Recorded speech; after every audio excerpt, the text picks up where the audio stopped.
Not every civilization collapses with swords or bombs. Sometimes, it all starts with an idea.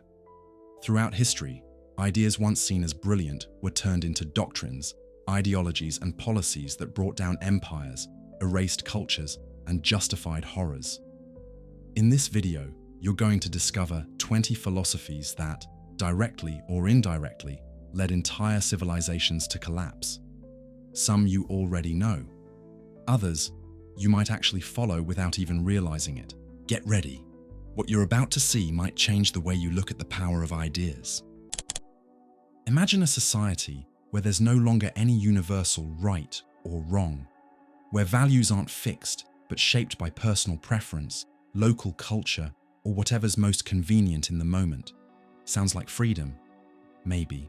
But it's also the beginning of an ethical freefall. That's the dilemma of moral relativism, a philosophy that questions the existence of universal moral truths, and when taken to the extreme, can unravel the very fabric that holds a civilization together. Protagoras, one of the first to present this idea, said, "Man is the measure of all things." He meant that truth doesn't exist outside of human perception. Justice, beauty, goodness, all depend on who's looking. If something feels right to me, then it's right, for me. If it feels wrong to you, then it's also right, for you. No shared standard. While this approach values diversity, it also weakens our ability to build norms, boundaries, and shared responsibilities. Protagoras' original goal was practical. He wanted to make debate more democratic and steer thought away from rigid dogmas. But when this way of thinking spreads into every part of life, from justice to education, politics to culture, the results can be disastrous. If everything is relative, then nothing truly matters. That's exactly the kind of moral collapse we saw during the fall of imperial Rome. For centuries, the Roman Republic was built on public virtues like pietas, devotion, gravitas, seriousness, and virtues, moral courage.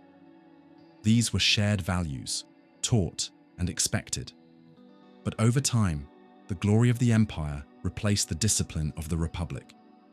Serving the common good gave way to personal pleasure. Duty gave way to selfishness. Corruption became a way of life. Traditional religion lost its authority, and in place of honor came hedonism, superstition, and skepticism. It wasn't a sudden collapse. It was a slow erosion of moral foundations.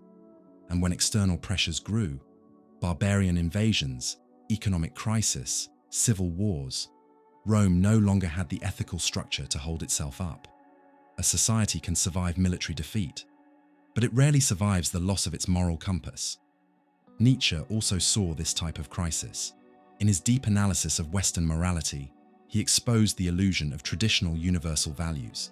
To him, morality wasn't born from heaven or reason, but from historical struggles between living forces. What we now call virtue was often invented by the weak to control the strong. He called it slave morality, an ethic of submission, humility, and self-denial, masking resentment behind claims of goodness. Nietzsche didn't say all values are equal, but that all values are interpretations. When he wrote, "There are no facts, only interpretations," he meant that moral truth is never neutral or eternal. It's always someone's reading of the world. That opens a wide space for personal freedom, but also for the collapse of all moral stability. If everything is just an interpretation, then who decides what's unjust, cruel, or unacceptable? The danger of moral relativism isn't in thinking differently. It's in losing any shared point of reference. A society that stops believing in common ethical standards loses its ability to call out evil, teach goodness, or hold people accountable. There's no right or wrong, only clashing preferences. And when those preferences collide without a higher principle to guide them, what's left is force. The strongest wins, not the most convincing. We already see signs of this in modern culture. The phrase, "everyone has their own truth," has become a kind of modern mantra, but it hides a serious problem. Without shared truth, there's no trust. Dialogue turns into conflict. Justice becomes a matter of opinion. Education loses its direction. Politics becomes a war of narratives. It's like being in a boat where everyone thinks they're steering in a different direction. The result? The boat spins in circles until it sinks. It's important to understand that moral relativism started with good intentions. To fight dogma, to recognize diverse cultures, to protect minorities. And in many ways, it did exactly that. But when it refuses to establish any kind of shared value system, it stops being a critical tool and starts threatening the very idea of civilization. Without a shared moral base, freedom becomes indifference, and diversity turns into fragmentation. How can you build justice without a common sense of what's just? How do you promote tolerance without a deeper value behind it? How do you teach what's good if good can't be defined? That's why the real philosophical challenge isn't choosing between absolute morality or total relativism, but rebuilding, with care and responsibility, a strong ethical ground that respects diversity without giving up on justice, dignity, and truth. A solid foundation for debate and coexistence, even in uncertain times. Philosophy doesn't exist to hand us easy answers, but to stop us from blindly accepting any answer. Thinking critically about values, where they come from, and what they lead to is essential. But we also have to accept that without some shared moral reference, there's no culture, no politics, no community, only isolation, conflict, and collapse. We live in a world where certainties collapse as quickly as they form, where cynicism has replaced faith, sarcasm has taken the place of hope, and indifference seems like the only sane response to an absurd world. In the middle of all this, one question haunts more than any other. What if nothing actually matters? That's the heart of nihilism, the darkest philosophical diagnosis of modern times. Nietzsche was the one who gave this wound a name and a shape. When he declared, "God is dead," he wasn't just attacking religion. He was announcing the collapse of all absolute values that had supported Western culture for centuries. Objective truth, universal morality, a final meaning to existence. In that phrase, God represents everything that once gave structure to morality, art, justice, and even human suffering. His death marks the beginning of an age where we are alone in the universe, with no manual, no map, no given purpose. Nietzsche realized early on that this emptiness wouldn't be filled easily. Nihilism, he said, is the inevitable fate of a culture that has drained meaning from its own beliefs, but hasn't yet created anything to replace them. It's a dangerous transition, a gap between the end of the old and the birth of the new. A moment when everything loses value, and nothing seems to matter anymore. And history proved him right. After World War I, Germany fell into a deep existential crisis. One of the most educated and advanced societies in Europe was now destroyed, physically, economically, and spiritually.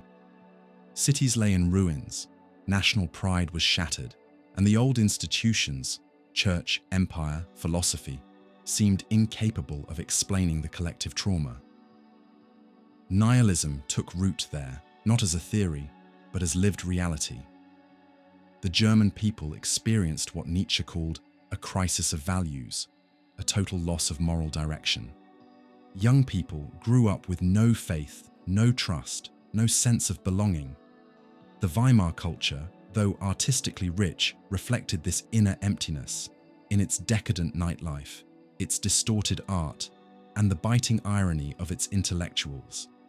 Everything was permitted, because nothing felt sacred anymore. And as Nietzsche predicted, when meaning disappears, the real danger isn't apathy, it's what comes to fill the void. Nazism emerged as a twisted response to nihilism. It offered a new, totalizing sense of meaning built on resentment, distorted myths, and promises of national redemption. It replaced God with the state, goodness with power, and the individual with the crowd.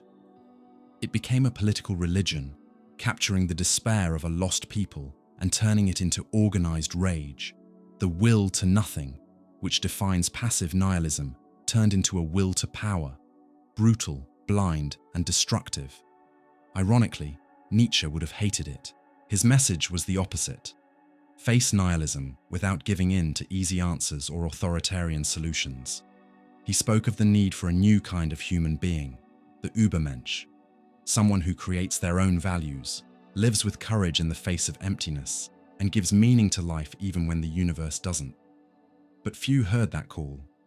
Most chose numbness, denial, or loyalty to leaders who promised order in exchange for obedience. And this pattern wasn't unique to Germany in the 1920s and 30s. It repeats itself anytime a loss of meaning opens the door to cynicism, fanaticism, or nihilism disguised as neutrality. Today, nihilism doesn't wear military boots or wave flags. It speaks through phrases like, "Nothing really matters. Everyone lies. You do you. It's all relative." These are signs of a culture that, despite being surrounded by technology, information, and entertainment, feels hollow on the inside. An overload of stimulation can't fill the silence where meaning used to live. And the result is generations swinging between apathy and anxiety, sarcasm and loneliness. Nietzsche called this passive nihilism, a state where people stop searching for meaning and simply accept the void. There's no rebellion, no creation, just consumption, distraction, and exhaustion. It's the deep boredom of someone who no longer believes life is worth living, but doesn't have the strength to change. But Nietzsche wasn't a pessimist. He saw nihilism as a diagnosis, not a death sentence. For him, facing the void is the first step to overcoming it. And that takes courage. The courage to let go of illusions, confront chaos, and rebuild the value of life from the ground up. That's where his philosophy becomes urgent for us. In an age defined by collective anxiety, identity crises, and the cheapening of everything, from love to art, from politics to spirituality, we don't need easy answers. We need to acknowledge the abyss and not run from it. The solution to nihilism won't come from new ideologies or recycled dogmas. It will come from each person taking responsibility for their own meaning. That's not selfishness. It's philosophical maturity. It means giving up ready-made truths and starting to create your own values, even knowing there's no guarantee of success. It means saying yes to life, with all its tragedy, and still choosing to live. Nietzsche challenges us. He who has a why to live can bear almost any how. That's the antidote to nihilism.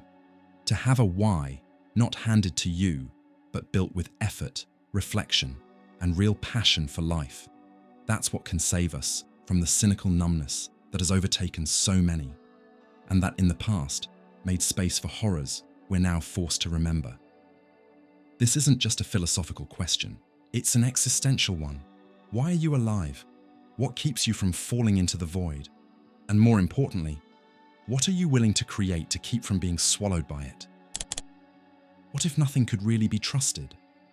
If every argument could be questioned endlessly, every truth challenged, every value discredited, how would you act in a world like that? That's the unsettling idea behind radical skepticism, a philosophical stance that questions whether knowledge is even possible. At first, it might sound like humble thinking, but taken to the extreme, skepticism turns into moral and political paralysis, a silent force that erodes action and numbs our sense of responsibility. Pyrrho of Elis, the central figure in this view, lived during a time of deep instability. After the conquests of Alexander the Great, the political landscape of Greece had changed dramatically. The city-states had lost their autonomy, chaos was constant, and traditional truths were falling apart. In that environment, Pyrrho came to a bold conclusion. Certainty is impossible. Not about the outside world, not about what is good or just. If reason leads to contradictions and our senses deceive us, then the wisest path is to suspend all judgment, to neither affirm nor deny. Simply don't decide. The phrase that sums it up best is, "Nothing can be known for sure." And if there's no reliable knowledge, then there's no solid foundation for moral judgment or political choice. The skeptic doesn't take sides, they observe and withdraw. This suspension of judgment was called epoche, and the inner peace it brought was known as ataraxia, the goal, peace of mind. But that serenity, bought by giving up on truth, comes at a price: disconnection from the world and the refusal to commit to action. When this philosophical stance spreads beyond the individual and becomes part of an entire culture, the effects become clear. Society starts treating everything as uncertain, debatable, temporary. Morality becomes a matter of taste. Politics fragments, justice loses its compass, and little by little, the public space empties of purpose. After all, why fight, choose, or stand for anything if nothing can really be known? Hellenistic Greece is a real historical example of this. After centuries of philosophical, political, and artistic greatness, the Greek world entered a phase of fragmentation. The polis, the independent city that was the heart of Greek life, was no longer viable. Large empires demanded a different way of thinking, and instead of rebuilding a shared sense of purpose, philosophers turned inward. The goal was no longer to change the world, but to endure it. In this context, radical skepticism thrived as a kind of psychological survival strategy. Pyrrho believed wisdom meant not being disturbed by life, and the first step was doubting everything. On a personal level, that might feel freeing, but on a cultural level, it became paralyzing. Politics weakened, citizenship faded, and the lack of collective action opened the door for Roman domination. Rome didn't defeat Greece only with swords. It conquered a people disillusioned, disconnected, and unsure of the value of their own institutions. A culture that once took pride in civic freedom and critical thinking now took shelter in apathy. The empire rose over the ruins of conviction. This isn't just ancient history. Radical skepticism is alive today in new forms, in our deep mistrust of everything and everyone, in the constant suspicion of institutions, and in irony as the default tone of our culture. We doubt politics, science, and ethics. Every truth is questionable. Every value is constructed. Every narrative is just a version. And the result, a collapse not just of agreement, but of the very desire to build agreement. And the worst kind of doubt isn't the one that searches for answers. It's the one that settles into cynicism. This sterile doubt that mocks everything but offers nothing, turns thinking into a tool of destruction. Nothing survives the acidic gaze of radical skepticism. Not justice, not truth, not the common good. And when everything is in ruins, the only thing left standing is inertia. Nietzsche, though critical of rigid moral systems and a defender of active questioning, was not a radical skeptic. To him, extreme doubt was a sign of cultural decay. He called it a sickness of the spirit. Doubt, he said, must be faced with creation, not surrender. A person who only doubts but creates nothing is destined for apathy. And that apathy is what threatens society when skepticism becomes the norm. The inability to act, to judge, to commit. These are symptoms of a culture that's lost even the basic trust in knowledge and choice. Philosophy, which began as a love of wisdom, turns into fear of being wrong. And from fear comes a mission. But not all skepticism is destructive. Critical thinking is essential to challenge the dangers of blind certainty, to question, investigate, and test arguments. This is all part of seeking wisdom. The problem begins when doubt stops being a tool and becomes the goal, when thinking refuses to say anything out of fear of being wrong, and in doing so, becomes wrong by doing nothing. Pyrrho meant well. His philosophy aimed to free people from the pain of human conflict.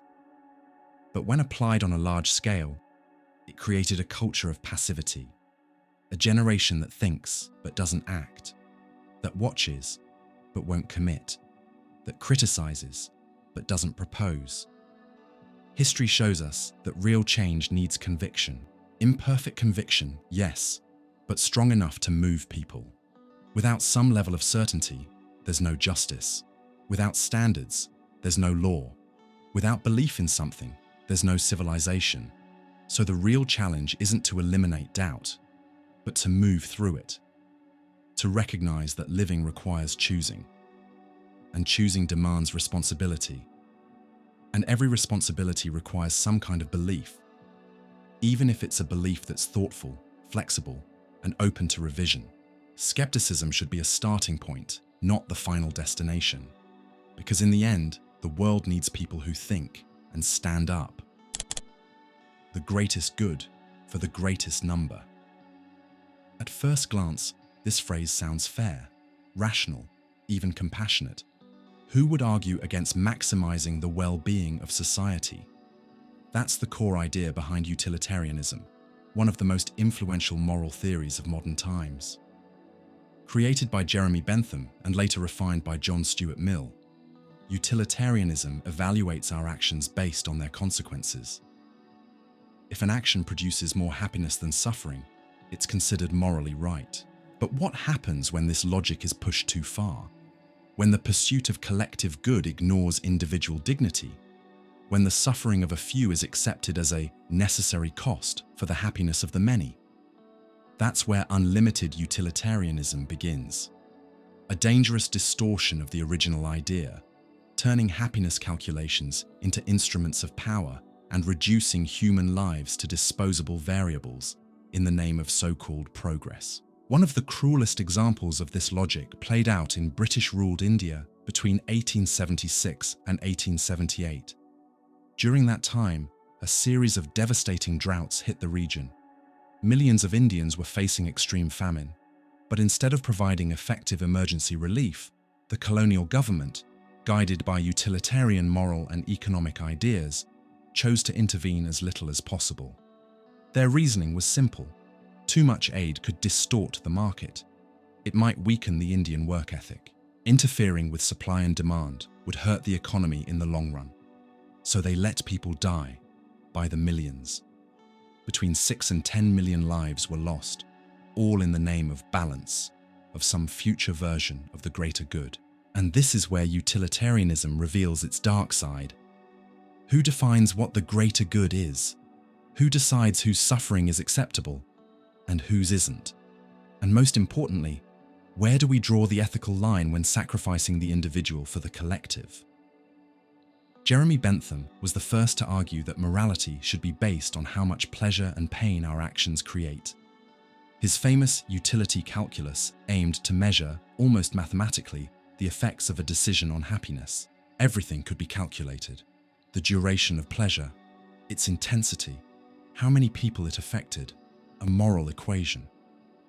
John Stuart Mill later tried to improve this idea by distinguishing between higher and lower pleasures, and by introducing moral quality into the equation, an attempt to humanize the system.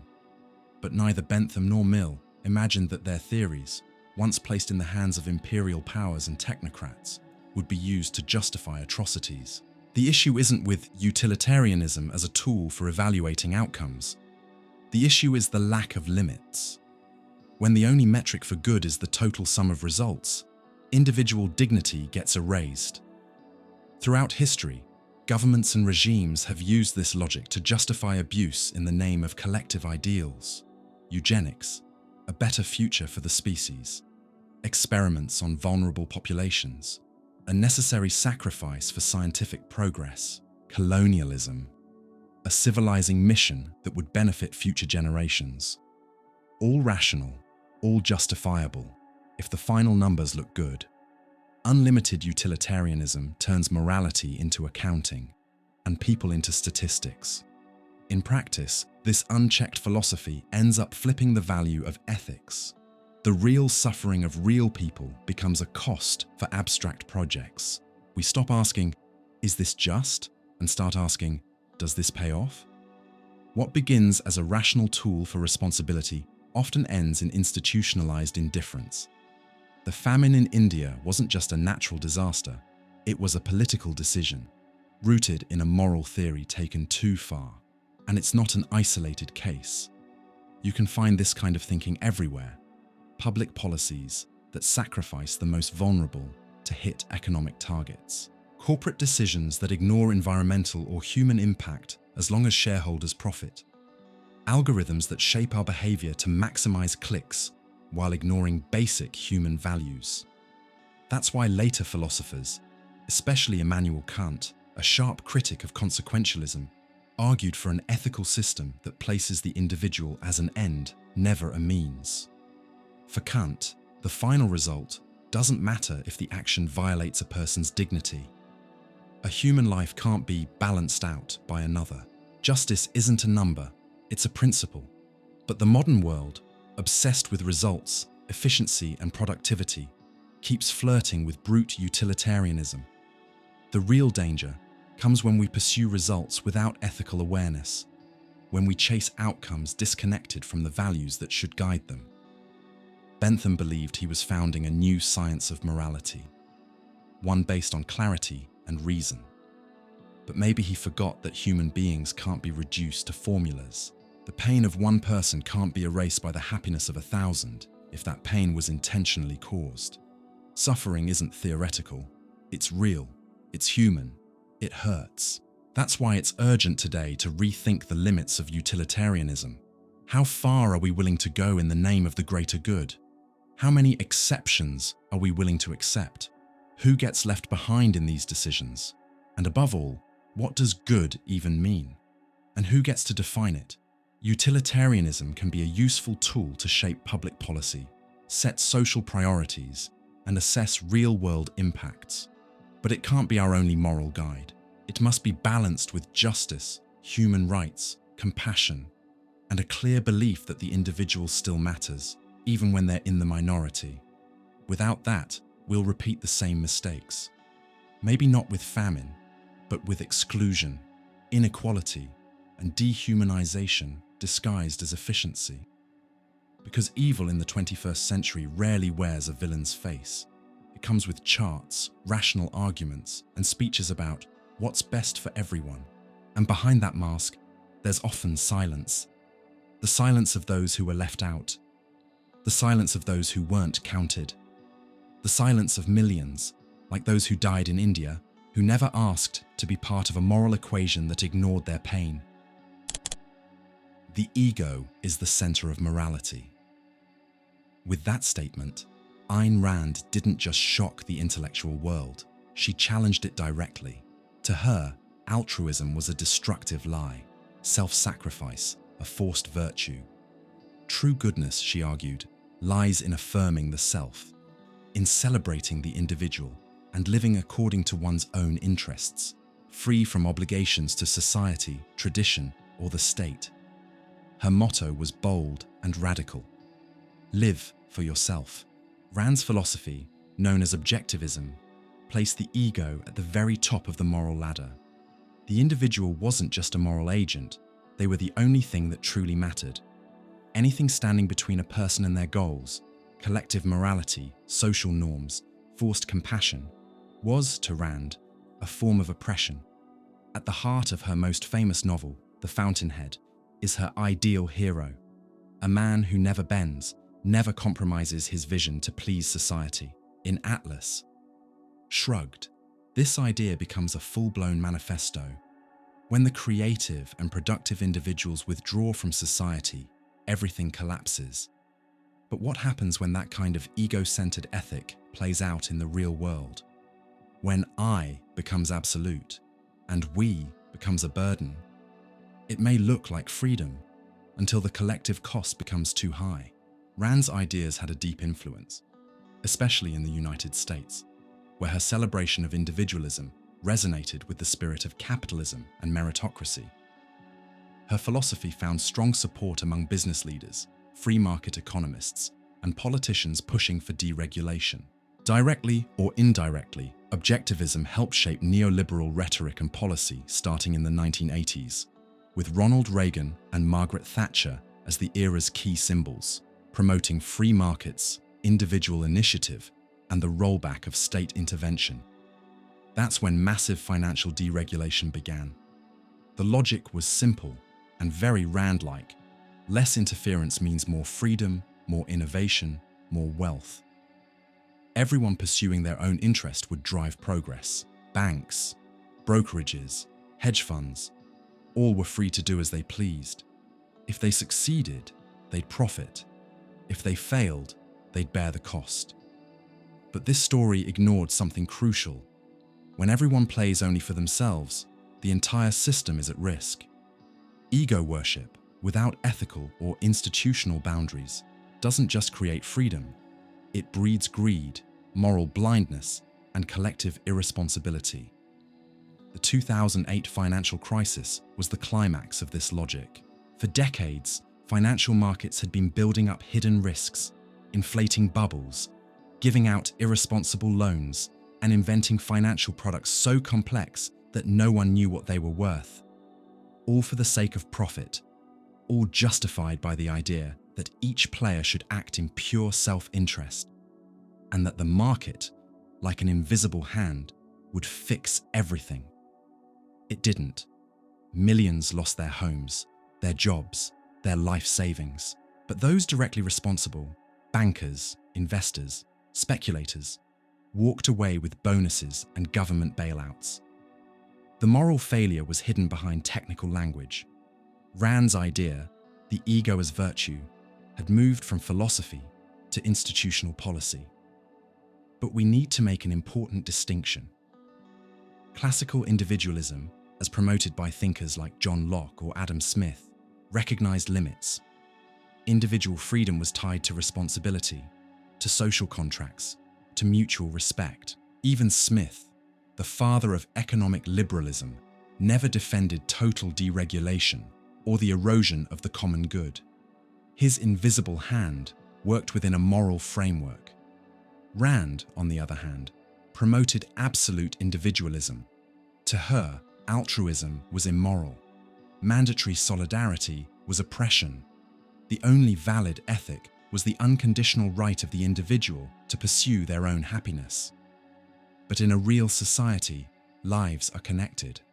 Individual choices have collective consequences. When the ego becomes a god, other people become irrelevant. That's why Rand's philosophy, taken to its logical extreme, undermines the foundations of community. Life in society requires empathy, cooperation, boundaries. It sometimes means sacrificing personal interest for something bigger, whether it's justice, sustainability, or care for the vulnerable. But to objectivism, all of that is weakness. And even though it's mostly rejected in academic circles, her ideas have deeply influenced corporate culture, politics, and even education. How many times have we heard phrases like, "I don't owe anyone anything," "The world belongs to the strong," "Caring about others is a waste of time"? These didn't come from nowhere. They're echoes of a mindset that glorifies detachment, ruthless self-assertion, and the rejection of human connection. And the result? A society that's richer in material terms, but spiritually and emotionally poorer. This isn't about rejecting autonomy.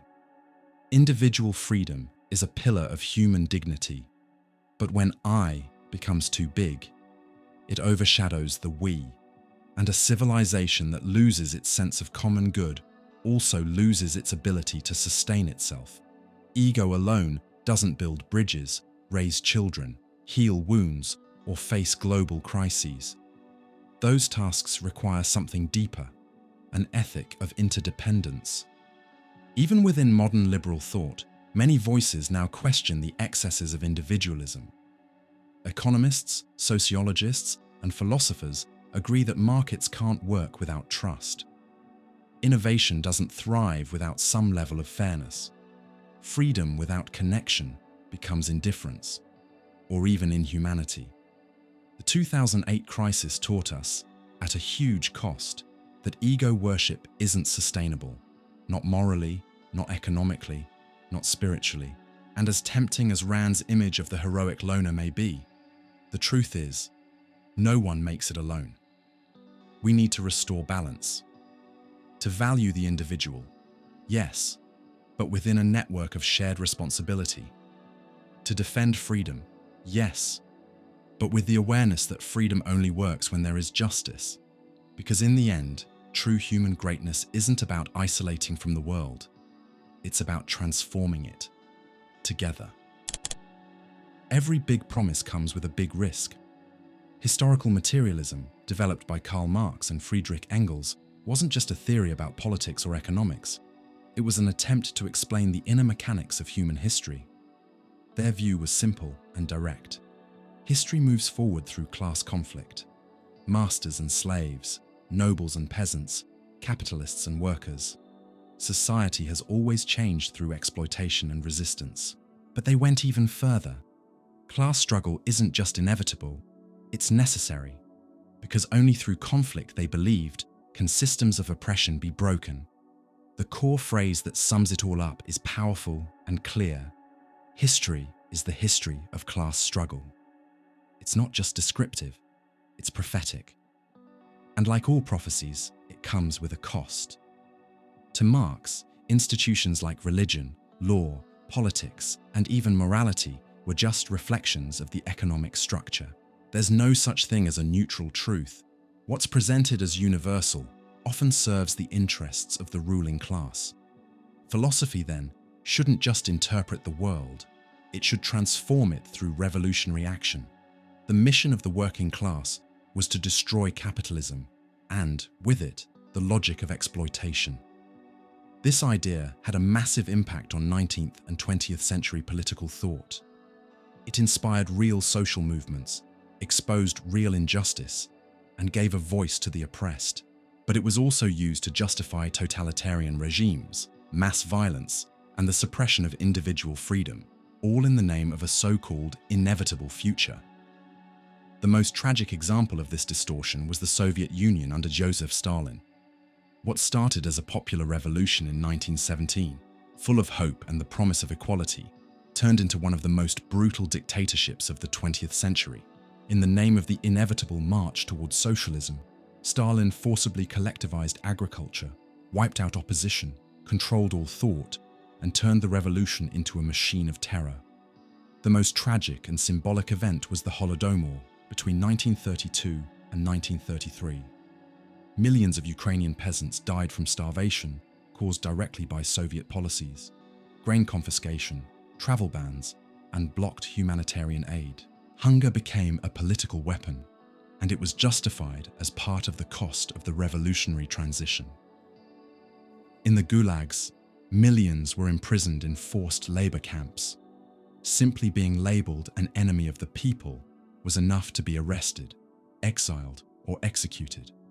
Intellectuals, workers, religious leaders, even old allies of the revolution, all were swept away by a logic of ideological purity. It was class struggle taken to the extreme, where disagreement was treated as treason against history. All of this was built on a radical interpretation of historical materialism, the belief that real progress requires total rupture, no room for negotiation, no space for pluralism. The revolution is a train in motion, and anyone who doesn't get on board, willingly or not, must be silenced or destroyed. But the problem isn't just the repression. It's in the very idea that history is some impersonal force, moving forward like a runaway train, crushing cultures, choices, and lives. In this worldview, the individual is no longer a moral being. They become a piece of the system, a symbol of their class, stripped of personal value. What matters is their role in the fight, not their humanity. This reductionist view of history makes real dialogue impossible. The other is no longer someone you can build a future with. They're now the enemy, someone to defeat. Ethics give way to strategy. Justice becomes whatever helps the revolution. And if suffering moves history forward, it becomes acceptable. That doesn't mean Marx's ideas should be thrown out entirely. Historical materialism brilliantly exposed the link between economic power and cultural domination. It showed how ideas are often shaped by material interests. It highlighted worker alienation and deep-rooted inequality.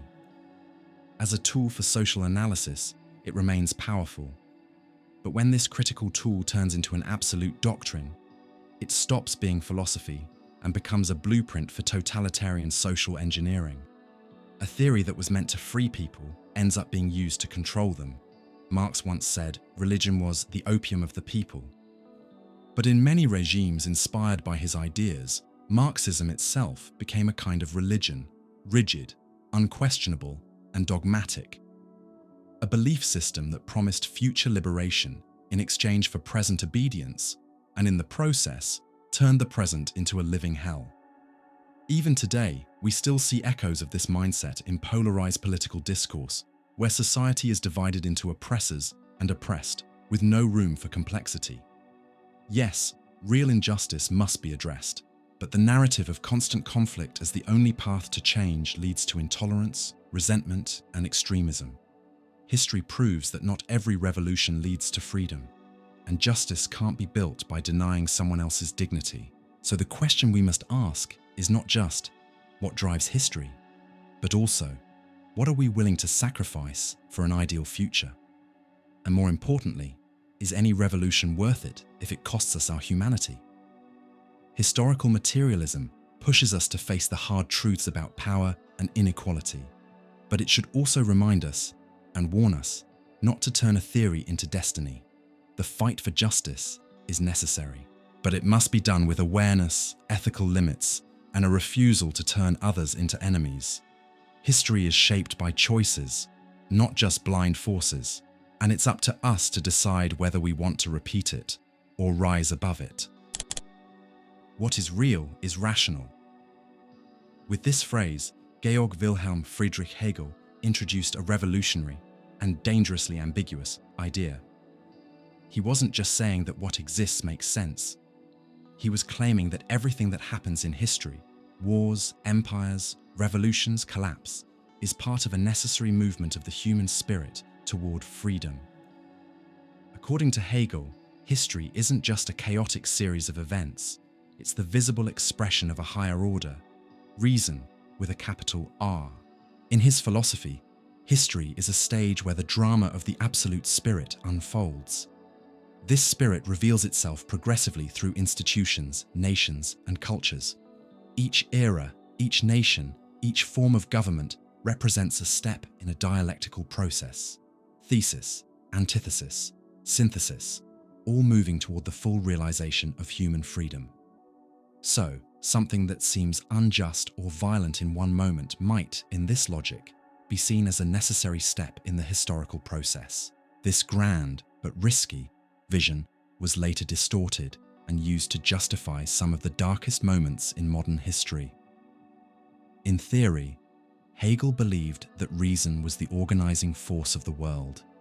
His most famous line, "What is real is rational, and what is rational is real," aimed to show that historical events aren't random, but follow a deeper logic.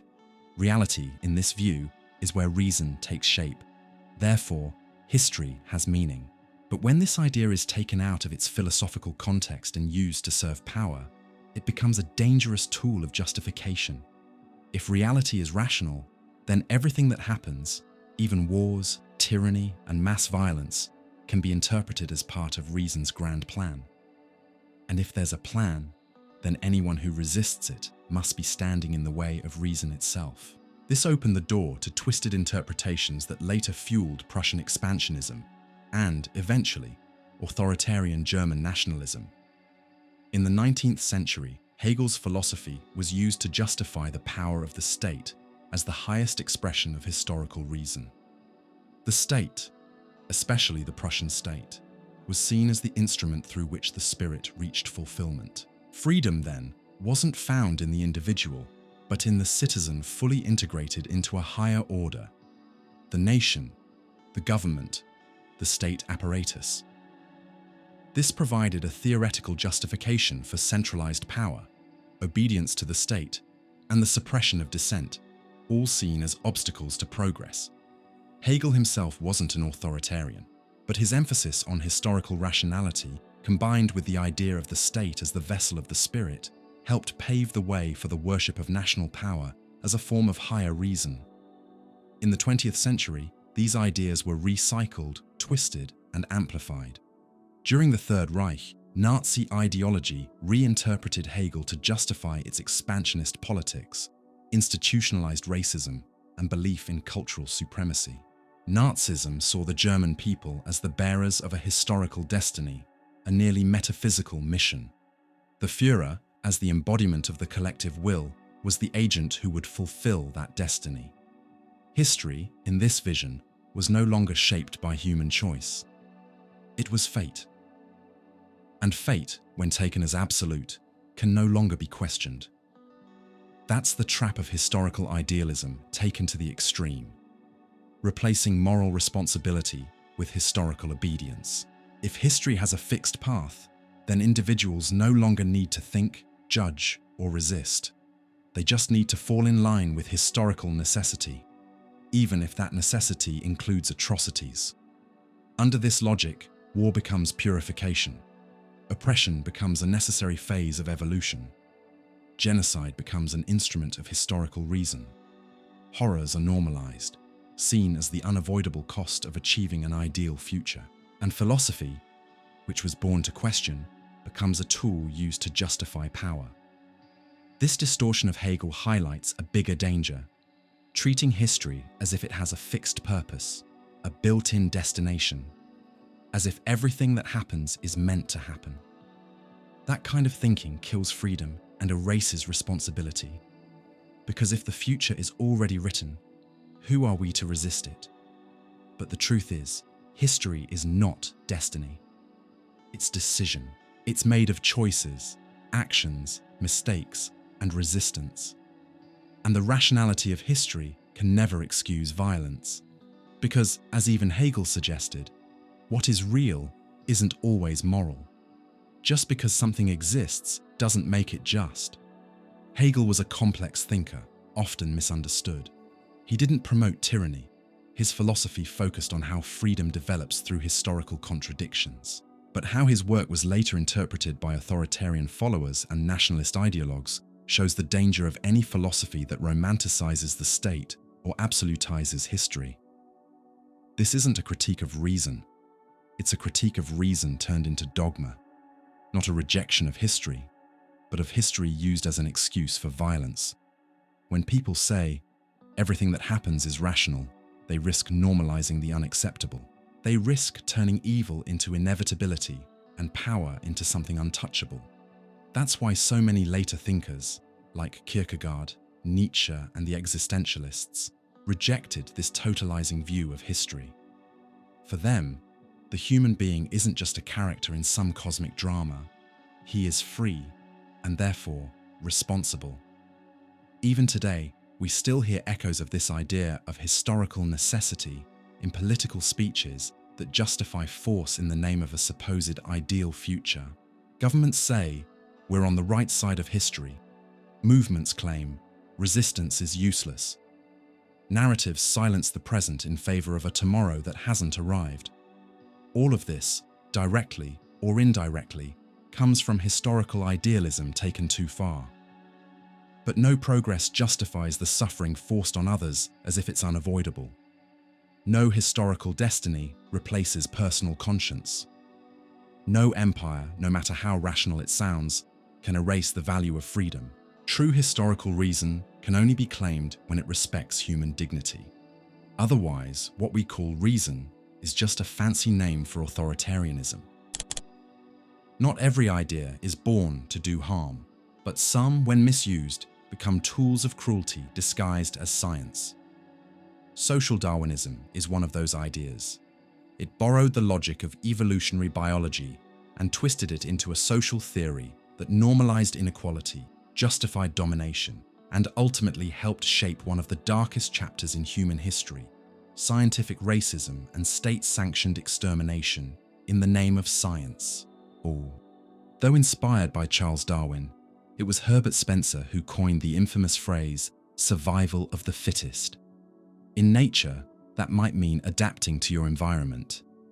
But in the social and political world of the 19th century, fit came to mean rich, white, European, and civilized. While the rest of the world was labeled backward, inferior, or disposable, Spencer believed human societies evolved like biological organisms. To him, the people and groups who thrived in a capitalist economy were naturally superior, more rational, more disciplined, more intelligent. The poor, the colonized, and anyone seen as different were viewed as less evolved. Their exclusion, or even elimination, wasn't just acceptable. It was seen as part of a natural process of progress. This mindset turned inequality into a fact of life, not a problem to fix. Social Darwinists argued that helping the poor was a mistake. The weak were supposed to fail. Humanitarian aid, government intervention, universal rights, all of that was considered interference in nature's course. And through this cold, ruthless logic, an ideology was born. Racist, colonialist, and genocidal, all dressed up as science. In the 1800s, social Darwinism became a powerful justification for European imperialism. Colonizing Africa, Asia, and the Americas was portrayed as part of the natural destiny of the superior races. Enslaving, converting, exploiting, killing, it could all be explained as part of the global struggle for survival. European powers began to see themselves as agents of human evolution and colonized peoples as lower steps on the evolutionary ladder. This led to the justification of devastating policies, forced displacement, land theft, cultural erasure, and even physical extermination. The horrors of colonization, often masked by narratives of civilization, were backed by the idea that violence against the weak was simply a natural step in human advancement. But the most extreme and horrifying expression of this theory happened in the 20th century. Under Nazi Germany, Hitler's regime made social Darwinism a core part of its ideology. The idea of a superior race wasn't just propaganda, it was sold as scientific truth. Racial hygiene, eugenics programs, and the persecution of Jews, Slavs, disabled people, LGBTQ+ individuals, and many others were carried out with bureaucratic precision and ideological conviction, as if they were obeying the laws of evolution. To the Nazis, the state existed to protect the Aryan race by eliminating anything considered weak, impure, or degenerate. The Holocaust wasn't just an act of hatred, it was terrifyingly presented as a rational duty. Genocide became a necessary step toward an imagined future. That is social Darwinism at its darkest, turning murder into progress.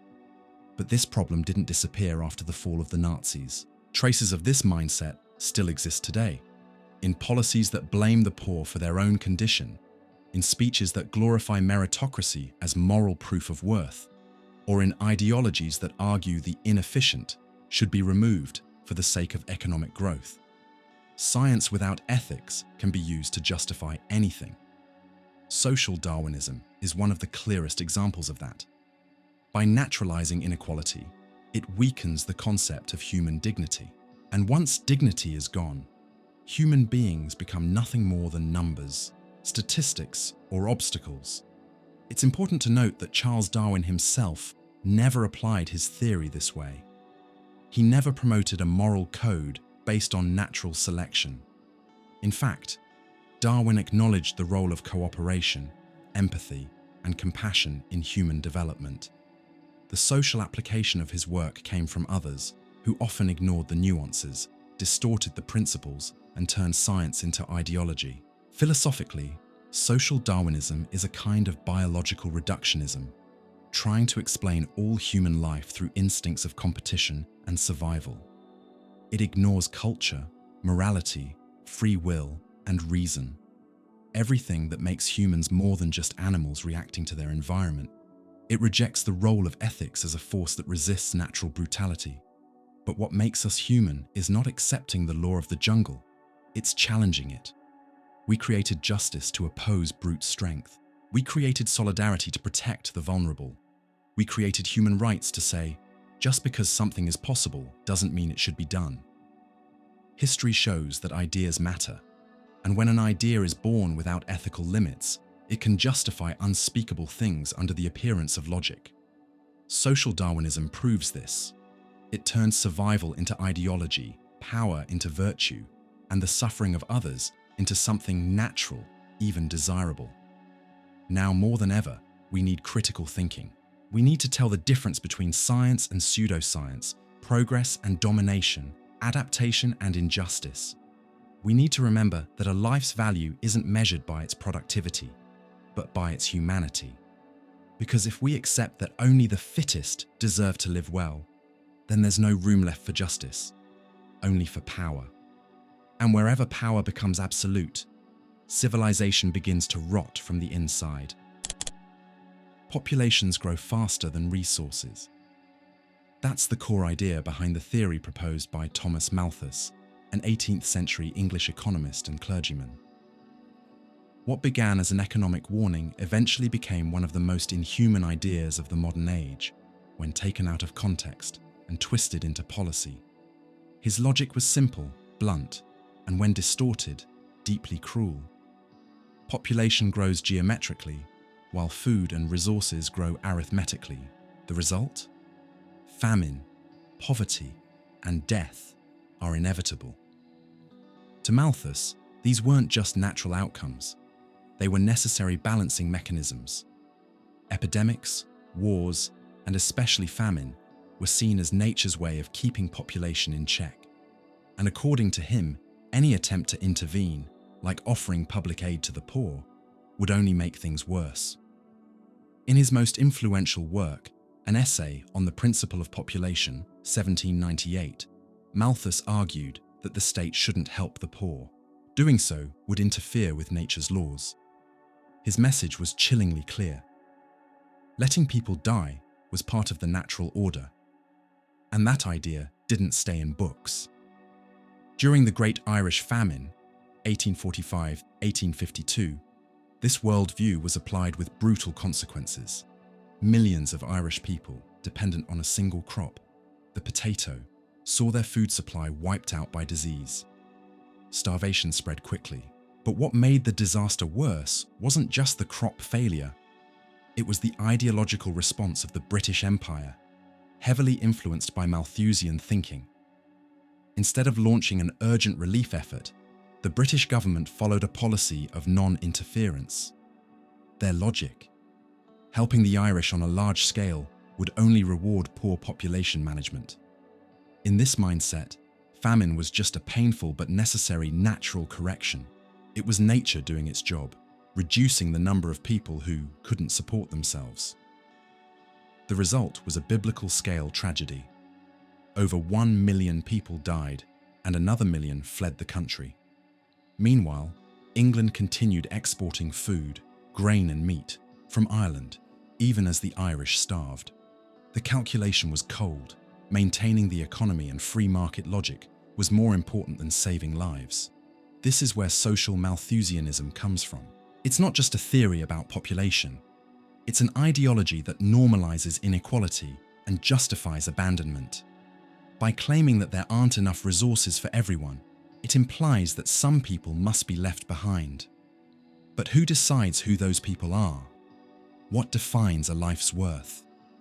Over time, this idea was used to justify eugenic programs, forced sterilizations, and authoritarian population control policies. In the United States, for example, forced sterilization laws targeted groups seen as unfit or degenerate, including the poor, black people, immigrants, and people with mental illnesses, all in the name of a so-called greater good. In 20th century China, during the height of the one-child policy, Malthusian reasoning also played a role. Limiting population growth was seen as key to economic development, but the price was horrifying. Millions of forced abortions, punished families, and a government that controlled childbirth as if it were an industrial output. The goal: efficiency. The cost: countless lives and irreversible trauma. What began as an economic theory became a tool of oppression and biopolitical control. And once again, science, or something that looked like science, was used to dehumanize. Philosophically, social Malthusianism carries a deeply pessimistic view of humanity. It treats people as a burden, as surplus, as a problem to be managed. It denies the human capacity for creativity, cooperation, adaptation, and resilience. It reduces life to numbers and suffering to mere side effects of rational planning. And the biggest irony: Malthus was wrong. History proved that population doesn't grow endlessly. With education, healthcare, and social development, birth rates naturally decline, and food production has increased exponentially, far beyond the grim predictions of Malthusian theory. But even after being proven false, Malthusianism didn't die. It just changed clothes. It still shows up in today's world, in rhetoric that paints poor populations as threats, in climate change arguments that blame the poor instead of the polluters, and in policies that prioritize resources for some while denying the basics to others. The message still whispers, there isn't enough for everyone. And behind that, some people can, and maybe should, be left behind. But that's not a natural truth.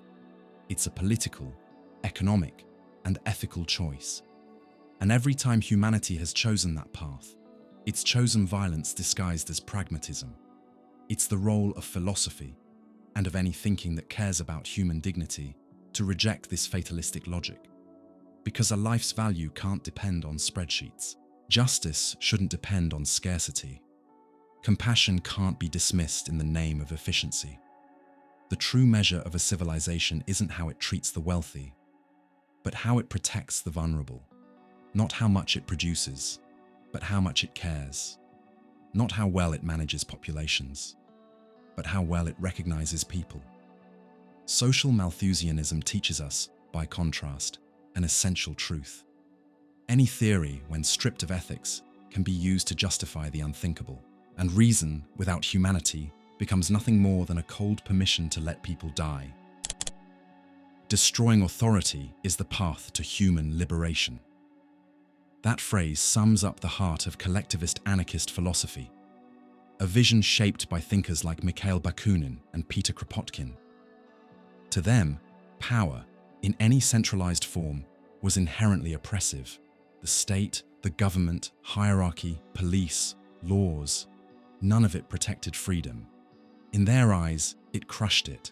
The only way to truly free people, they believed, was to abolish all systems of domination. In their place, they imagined a society built on self-management, voluntary cooperation, and horizontal solidarity. It was a powerful utopia, full of noble dreams, but also deep risks. Unlike Marxists, who saw the state as a temporary tool for revolution, anarchists rejected it entirely. For Bakunin, even a proletarian government would eventually become tyrannical. His solution: destroy all power structures and replace them with free communes and local associations, where decisions were made directly by the people. No coercion, no hierarchy. Kropotkin went even further. He argued that cooperation, not competition, was the real driving force in evolution. In his book Mutual Aid, he pushed back against the social misuse of Darwinism and claimed that solidarity between people was natural and could be the foundation of a just society. To him, justice came not from above, but from the bonds between equals. In theory, it all sounded possible. But in practice, it had serious weaknesses.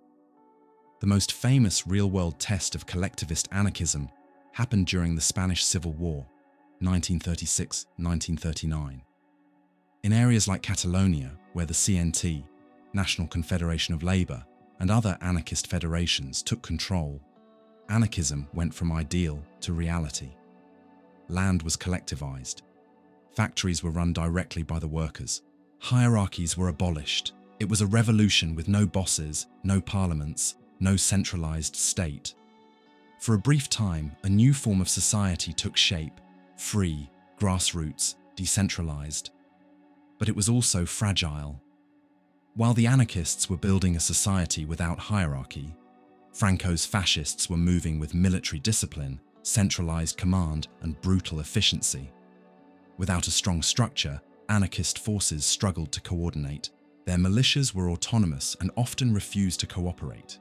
The economy became disorganized, and their idealism couldn't hold up under the weight of a brutal war. The result? Tragedy. The anarchist revolution collapsed, not just from outside attacks, but from internal disarray. Fascism won, not only with guns, but with unity and structure. That doesn't mean anarchist ideals were useless. They proved that self-management, direct democracy, and grassroots culture could work, at least partially. But they also showed the danger of completely rejecting institutional authority. Political philosophy can't ignore a basic truth about human society. Coordination matters. Without some kind of structure to make collective decisions, resolve conflicts, and protect the vulnerable, freedom can quickly turn into chaos, or be hijacked by those with informal power. When all authority is demonized, legitimate leadership disappears. And without leadership, resistance becomes impossible when facing organized violence. Collectivist anarchism fell into the trap of its own purity. By rejecting all hierarchy, it lost its ability to defend itself or build lasting systems. As sociologist Max Weber put it, an ethic of conviction must meet an ethic of responsibility. The anarchist conviction was inspiring, but it lacked the responsibility of thinking through the political, institutional, and military consequences of a society with no center. Philosophically, anarchist critiques of authority still matter and are urgently needed. In an age of growing authoritarianism, mass surveillance, and soulless technocracies, Bakunin's warning still rings true.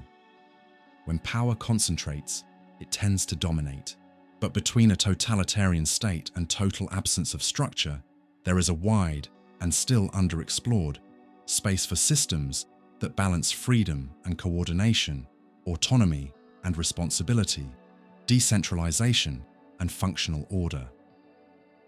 The real lesson from the Spanish Revolution isn't that self-management always fails, but that it fails when it ignores political reality, when it refuses all forms of larger organization, and when it clings to ideals without strategic planning. And that's the trap of all utopias. Believing good will flourish on its own, without protection, structure, or defense. Today, many who draw from anarchist ideas are more nuanced. They speak of radical democracy, horizontal governments, temporary and accountable leadership. They don't reject all authority, only authoritarian authority. And that distinction is crucial, because not all authority is oppression. Sometimes, authority is earned trust, shared responsibility, a service to the community, and any truly free society must learn to tell the difference between tyranny and legitimate leadership, between imposed control and shared organization. Destroying all authority, as Bakunin and Kropotkin once hoped, may bring a moment of freedom. But if it's not followed by new, thoughtful structures, that freedom is lost, or taken by those who don't hesitate to fill the power vacuum. History doesn't tolerate a vacuum. Where there's no structure, disorder takes hold. And where there's disorder, violent power always finds a way in. That's why the true challenge isn't just to destroy power, it's to reinvent it, ethically, horizontally, responsibly. Rejecting authoritarianism doesn't mean rejecting all coordination. It means rebuilding it with dignity, consent, and care. And maybe, just maybe, that's the real revolution. Not the end of authority, but its transformation into shared freedom. Society can be controlled like a machine. That's both the promise and the threat behind scientific determinism. A worldview that sees human behavior as something fully predictable, explainable, and manipulable through objective laws. Instead of seeing humans as free agents who create meaning, this philosophy reduces them to variables in a system, like parts in a machine. It was Auguste Comte, in the 19th century, who laid the foundation for this approach. As the founder of Positivism, Comte believed that society should be studied using the same methods as physics or biology. To him, the chaos of politics and morality could be overcome if humanity simply trusted science to govern its institutions. The ideal society would replace the uncertainty of freedom with the certainty of science. Human behavior, like the motion of planets or natural cycles, would follow laws. We just had to discover them. In the 20th century, B.F. Skinner, one of the most influential behaviorists, took this logic to the extreme. In his view, all human actions are shaped by environmental conditioning. There's no such thing as true choice, just responses to stimuli. To Skinner, ideas like freedom and dignity were romantic myths. What really exists, he said, are mechanisms that shape behavior. Therefore, human beings can be trained, programmed, and modified like any other biological system. In theory, This determinism seemed to offer a safe path. If we know the causes, we can predict the effects. But when that idea is applied to politics, things get alarming. If behavior can be shaped, then it should be shaped. And that opens the door to increasingly invasive interventions, not just on the body, but on the mind and culture. The most radical example of this mindset happened during the Chinese Cultural Revolution, 1966-1976, led by Mao Zedong. During that time, millions of Chinese citizens were forced to change, not through dialogue, but through systematic social engineering. The logic was simple: to create the new socialist man, the old one had to be erased. Everything that tied people to the past, traditions, religion, history, family, had to go. The ideal behavior had to be learned, implanted, and imposed. Young people were mobilized to monitor and re-educate their own parents. Teachers were humiliated in public. Temples, books, and ancient art were destroyed. Culture was replaced by slogans, marches, and propaganda. Individual freedom replaced with revolutionary discipline. Uniqueness replaced by social function. It was society treated like a machine, and people reduced to replaceable parts. And all of this was built on the idea that humans don't choose. They just respond. And if they respond, they can be trained. And if they can be trained, they can be reprogrammed. When taken to that level, scientific determinism stops being a philosophy and becomes a tool for control. Science, which should liberate through understanding, turns into a tool for manipulation. Free will is seen as a mistake. Critical thinking becomes a threat. Personal dignity is dismissed as irrelevant. But here's the problem. By denying free will, this worldview also denies moral responsibility. If everything is caused and nothing is chosen, then no one is really guilty, and no one is truly innocent. There's no room for regret, forgiveness, or inner change. Justice becomes reconditioning. Ethics becomes calculation. Politics becomes engineering. But history shows us that people are not machines. They dream, resist, and surprise. They love against all logic. They fight for lost causes. They change when no one expects it. They don't just suffer from physical pain. They suffer when they lose meaning. And meaning can't be conditioned. It must be created. Every regime that tried to apply social determinism on a large scale eventually hit the same wall. The human spirit doesn't fit inside a lab experiment. It breaks rules, disobeys, and invents. And that disobedience, what social engineers call an error, may be the deepest expression of freedom. Philosophically, scientific determinism is a form of extreme reductionism, trying to explain the whole by only looking at its parts. But a human being isn't just an organism. They are also a subject, with memory, intention, language, desire, and transcendence. To treat someone like a machine is to ignore everything that makes them human. Of course, we're influenced by many things: our culture, our education, our biology, our trauma. But recognizing those influences doesn't mean we're prisoners of them. Free will may not be absolute, but it exists in the moment we can say no. And with that no, we create new possibilities. The danger of determinism isn't in recognizing patterns. It's in turning those patterns into destiny. It's believing that because someone came from a certain background, they must act a certain way. It's applying science without ethics. And without ethics, science loses direction, and humanity loses its face.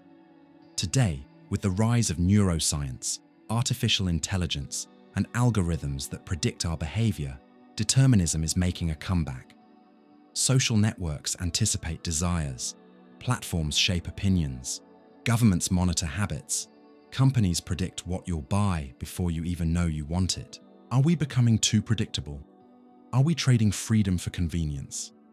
This is the new form of determinism, not imposed by force, but by the comfort of convenience. Not led by dictators, but by systems that know more about us than we do. The philosophical lesson is urgent. Freedom is not a given, it's a fight. It has to be protected, defended, and nurtured. And that's only possible if we remember this. Humans are not just answers, they are questions. Society can be planned, but never fully predicted. Education can transform, but must not indoctrinate.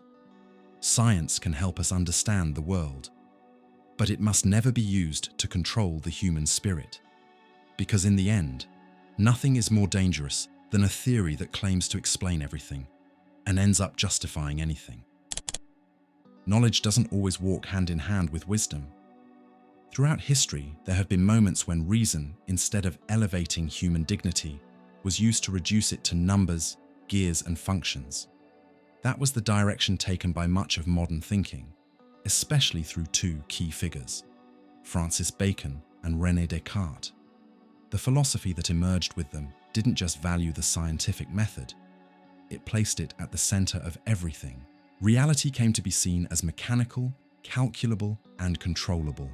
Nature, a structure to be decoded. The human body, a machine. The world, a lab. And in that model, ethics, the soul, and the spirit were pushed to the background. Francis Bacon, in his work Novum Organum, argued that knowledge should serve to conquer nature. Science for him wasn't about contemplation anymore. It was a tool of power. His famous image of science as an act of conquest matched the mindset of a Europe hungry for control, expansion, and domination. To Bacon, nature wasn't sacred. It was raw material to be interrogated, exploited, even forced to give up its secrets. This idea gave birth to philosophical technocracy, the belief that, with enough data and technical reasoning, we can run the world like a machine. Morality? Just noise. Spirituality? A distraction. Technique became the new god of modernity. René Descartes took this even further with his famous mind-body dualism. To him, the body was a mechanism, a set of parts that work like clockwork. The mind, or reason, was what truly mattered. But even reason, he said, should function with mathematical precision. The goal of knowledge became total control over doubt, methodical certainty, and full rationalization of experience. Humans stopped being a mystery and became a technical problem to be solved. This way of thinking shaped not only science but also politics, economics, and education. The world turned into a system that demanded efficiency, productivity, and standardization. Anything that couldn't be measured started to lose value. Ethics became secondary, spiritual life irrelevant, humanity just a resource. This shift in worldview was key to the explosion of the Industrial Revolution. Empowered by a new faith in science and control, Europe launched itself into a transformation unlike anything before. Machines, factories, logistic systems all promised progress. But progress came at a cost, reducing workers to cogs in the machine. Millions were moved from rural areas into cities, trapped in exhausting shifts, unhealthy environments, and inhumane routines. The value of human life became tied to productivity. The logic of the machine now applied to all of society. Traditional morality was replaced with metrics. Care for others gave way to efficiency, and the meaning of life was reduced to market logic. In the colonies, the impact was even more violent. Entire peoples were treated as biological and territorial resources. Technology was portrayed as proof of civilizational superiority, and technical dominance was used to justify exploitation. The same rational tools that extracted minerals and converted energy were used to crush cultures, erase languages, and impose regimes. What was once living culture became colonial statistics. What was once forest became fuel. What was once a people became a labor force. This technocratic view of existence, born from a philosophical impulse, choked out ethics and silenced the spirit. Reason became not a path to meaning, but a method of domination. And where there's only domination, there's no room for compassion or transcendence. The issue isn't science itself, it's the way it was absolutized. When humans are seen only as bodies, their deepest values disappear. When society is seen only as a system, justice becomes engineering. When the world is seen only as an object, life loses its sacredness. Over time, this model began to collapse from within. Modern technocracy, by denying the spirit, created a deep crisis of meaning. People began to feel like they were just pieces in impersonal systems, displaced, anxious, fragmented. The global environmental crisis, the collapse of meaningful work, the erosion of subjective time, all of it comes from a world that thought too much like machines and felt too little with the heart. Philosophically, technocracy is a kind of metaphysical reductionism. It tries to explain the whole by its parts, complexity by utility, the human by the functional. It's the triumph of instrumental reason, where everything must serve a purpose, be useful, be measurable. But not everything that matters can be measured. Not everything real fits on a chart. And not everything efficient is truly good. Thinkers like Hannah Arendt warned of the dangers of a civilization that confuses technology with wisdom. As she put it, the banality of evil often comes from blind obedience to systems that operate without asking, "What's the meaning of this?" A machine follows orders, an algorithm executes commands. But who asks, "Is this right?" That question belongs to humans, and only to humans. Today, we're living through a new wave of technocracy. Algorithms decide what we see. Platforms shape behavior. Artificial intelligence replaces decision-making. And once again, there's the temptation to think that if we just control the systems well enough, we'll solve life's problems. But without ethics, technology becomes oppression. Without spirituality, technique becomes emptiness. Without humanity, reason becomes silent tyranny. That's why we need to rethink the legacy of philosophical technocracy, not to reject science, but to recover the importance of consciousness, ethics, and spirit. It's not enough to master nature. We must see ourselves as part of it. It's not enough to program systems. We must cultivate meaning, because a human is not a machine. We love, we suffer, we dream, and we long for something far beyond calculation. And that something can't be forgotten at the altar of technical progress. Not everything that can be measured actually explains anything. We live in an age fascinated by numbers, formulas, brain scans, and genetic charts. Modern science has achieved extraordinary things, unlocking the mysteries of nature, extending life, connecting continents.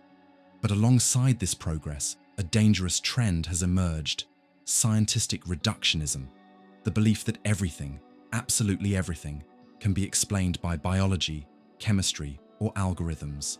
Even the mind, even morality, even art, love, and consciousness. There's a key phrase that sums up this worldview, and it's deeply unsettling. The mind is an epiphenomenon of the brain. In other words, the mind is just a side effect of how the brain functions. No soul, no real freedom, no true inner life, just circuits and chemicals.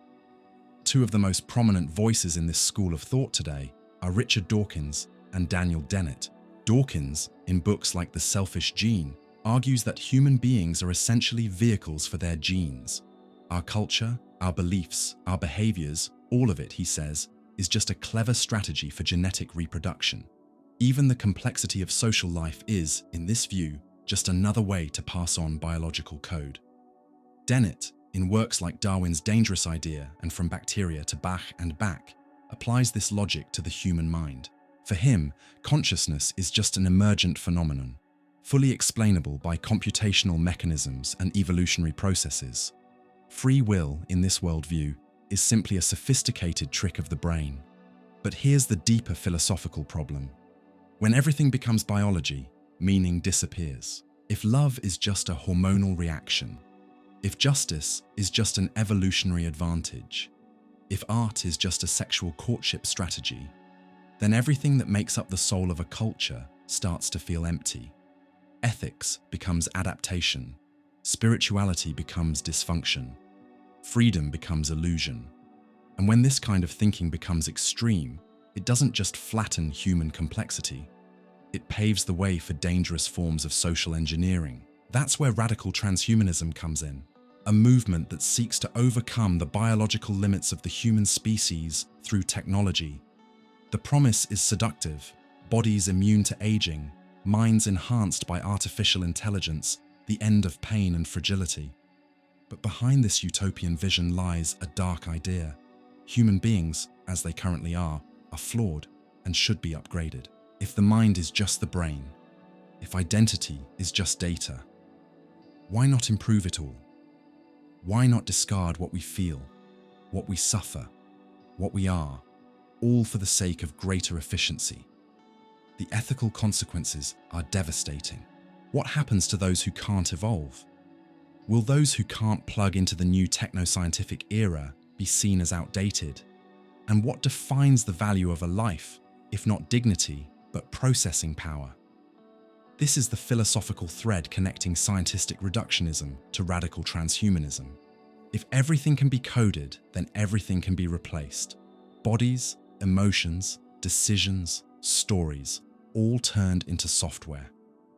And when everything becomes data, the human becomes disposable. This mentality comes dangerously close to what Martin Heidegger called the technological framing, the modern tendency to view everything, including people, as available resources. In this framework, value isn't intrinsic, it's functional. The human being stops being an end in itself and becomes a means to an end. And what doesn't serve a purpose gets deleted. So, scientistic reductionism isn't just a failure to explain, it's an existential threat. It undermines ethics, because if everything is just biology, there are no real choices, and therefore no true responsibility. It dissolves culture by reducing art, myth, religion, and philosophy to natural selection byproducts. And it dehumanizes the person, replacing the subject with the system, and consciousness with function. Philosophically speaking, this worldview misses an essential truth. To explain is not the same as to understand. Science can describe the brain activity of someone admiring a painting, but that doesn't explain what beauty is. It can map the hormones involved in love, but that doesn't tell us what it means to love and be loved. Human consciousness, symbolic language, aesthetic experience, moral intuition. These go far beyond what can be captured by biological models. This isn't about rejecting science, it's about recognizing its limits. The big mistake of scientism isn't in doing science, it's in turning science into a religion. It's the belief that nothing outside the lab can be true. It's dismissing what can't be measured. It's mocking what can't be proven, as if life ends at the edge of an experiment. Philosophers like Edmund Husserl and Karl Jaspers warned us about this. They saw the crisis that happens when science loses touch with human meaning.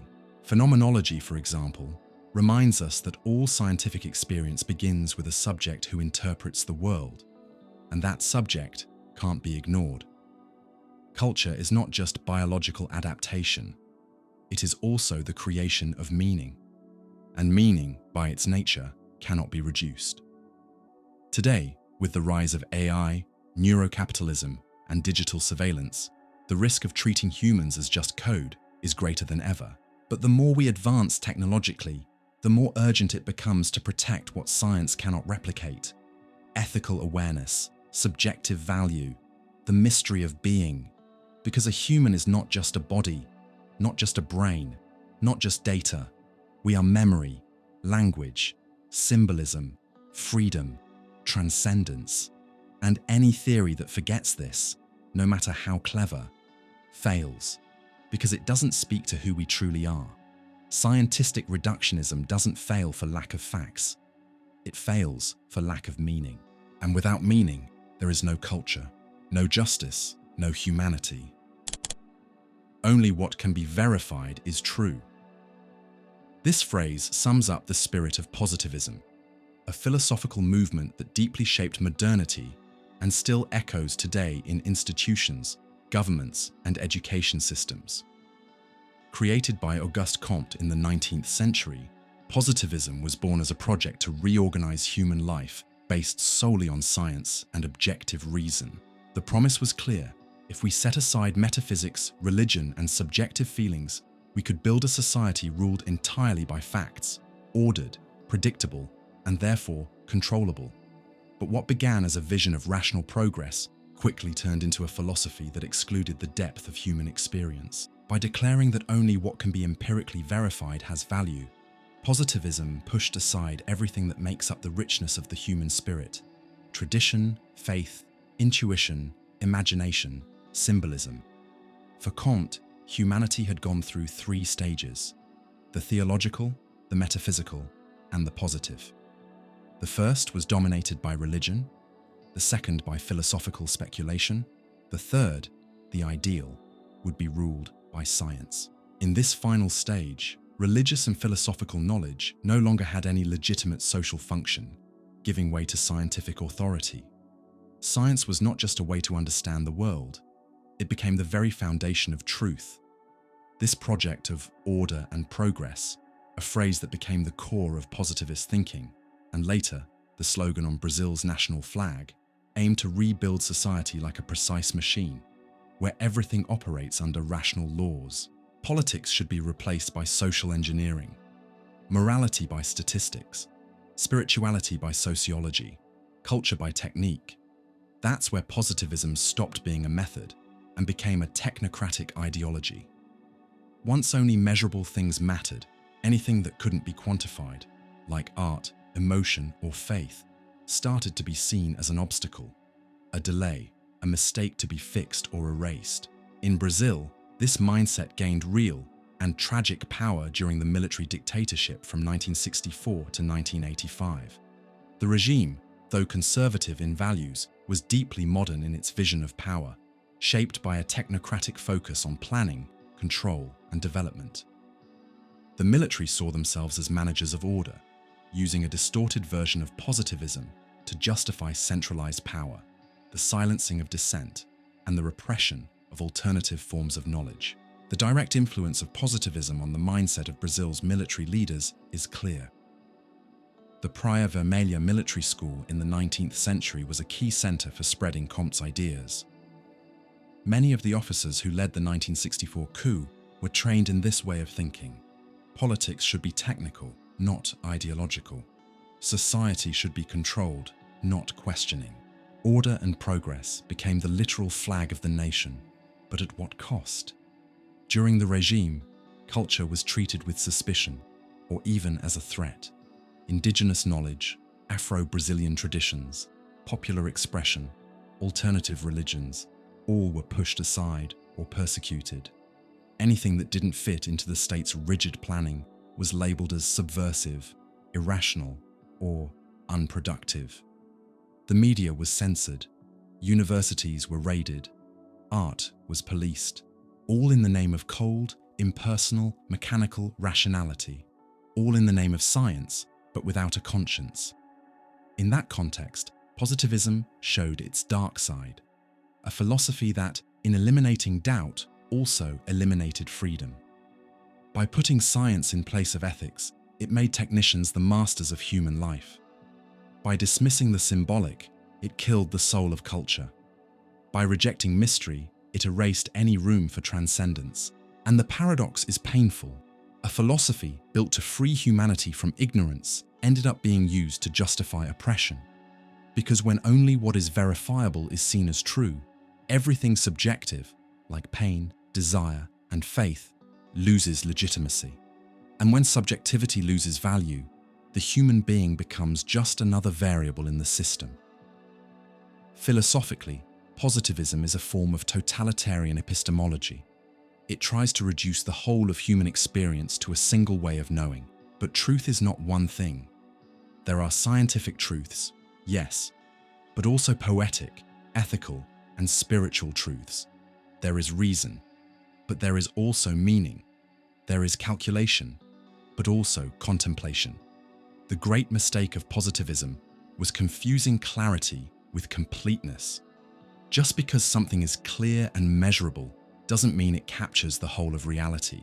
The beauty of a song, the silence of grief, the chills from a stunning landscape. None of this can be measured precisely, yet all of it is real. And ignoring these dimensions reduces humanity to something merely functional. In recent years, positivism has been making a quiet comeback. It shows up in slogans like data, not opinions, in the dismissal of ancient wisdom, in the rejection of anything that hasn't been scientifically proven. But this return is dangerous, because it's not just about seeking truth. It's about deciding who gets to define what truth is. This is not a criticism of science, but of its absolutization. Science needs ethical boundaries. It needs to engage with philosophy, with art, with spirituality. Because human beings are not just objects to be studied. We are subjects having experiences. The lesson of positivism is in part a warning. Reason is powerful, but it's not enough. It can build bridges, but it can also build prisons. It can heal, but also justify torture. It can organize, but also suffocate. What positivist reason lacks is something no formula can calculate. The ability to listen to the invisible, to respect the mystery, to revere life. Because in the end, a truly developed society isn't the most efficient, it's the most human. What if nothing defines us except the choices we make? What if there's no inner essence, no pre-written soul, no natural calling, just absolute freedom staring into the void of existence? That's exactly what radical existentialist thinkers like Jean-Paul Sartre and Albert Camus proposed. Human beings are condemned to be free, a freedom with no script, no map, no guarantees. First, we exist, and only then do we choose what we'll become. Existence precedes essence. This phrase, made famous by Sartre, captures a worldview that broke away from centuries of religious and metaphysical thought. Where people once believed each person was born with a purpose, given by God, nature, or reason, existentialism claimed the opposite. There is no built-in meaning before we act. We are what we do, and nothing more. On an individual level, that might sound empowering. It frees us from fixed roles, inherited duties, and imposed identities. But that kind of freedom comes with a heavy weight. Total responsibility for oneself. No essence means no excuses, no destiny to follow, and, most of all, no guaranteed meaning. Sartre called this feeling nausea, the existential discomfort that sets in when we realize everything is a choice and nothing holds us up. Camus described it as the absurd, the tension between our deep desire for meaning and the silence of an indifferent universe. Both identified a modern condition, a crisis of meaning caused by total freedom. After World War II, this philosophy found fertile ground. Europe was devastated, physically, morally, and spiritually. The great narratives had failed. Enlightenment reason didn't stop Auschwitz. Religion didn't stop the slaughter. Progress didn't stop barbarism. Existentialism offered a brutal but honest answer. There's no external salvation. The responsibility for life is entirely our own. This focus on freedom, anxiety, individuality, and authenticity deeply influenced a generation that had grown up among ruins and broken promises. Post-war youth, especially in France, embraced existentialism as a form of quiet rebellion. They rejected their parents' certainties, questioned authority, and let go of inherited dogmas. But as this freedom without essence spread through culture, it gave rise to a new kind of emptiness. With no clear direction, many people sank into hedonism, nihilism, or disengagement. Freedom became lightness, and lightness became meaninglessness. This generation, driven by a hunger for authenticity and a rejection of institutions, led the famous May 1968 movement. But May '68 wasn't just a student revolt. It was a release of existential pressure. Thousands of young people filled the streets of Paris, shouting slogans straight from existentialist thought. Be realistic. Demand the impossible. It is forbidden to forbid. Down with the society of spectacle. More than political reform, they wanted to reinvent life. They wanted to escape boredom, routine, and alienation. They wanted to exist differently. But what looked like a revolution of the spirit soon revealed its weakness. Without lasting collective projects, strong organization, or shared values, the euphoria faded into chaos. Absolute freedom didn't provide structure, and ironically, many people ended up clinging to rigid ideologies again in the following years. The crisis of authority that existentialism helped ignite came at a cost. Educational institutions were shaken. The figures of the teacher, the father, the priest, the political leader, all were questioned, even torn down, without anything stable put in their place. Radical existentialism, by breaking down all inherited foundations, left many adrift. That doesn't erase its philosophical value, but it does reveal its limits. Freedom needs relationships to feel livable. Meaning requires dialogue.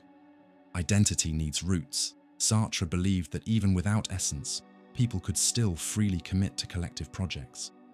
He supported political activism and the fight for justice, rejecting the trap of nihilism. Camus, in turn, proposed an ethics of the absurd.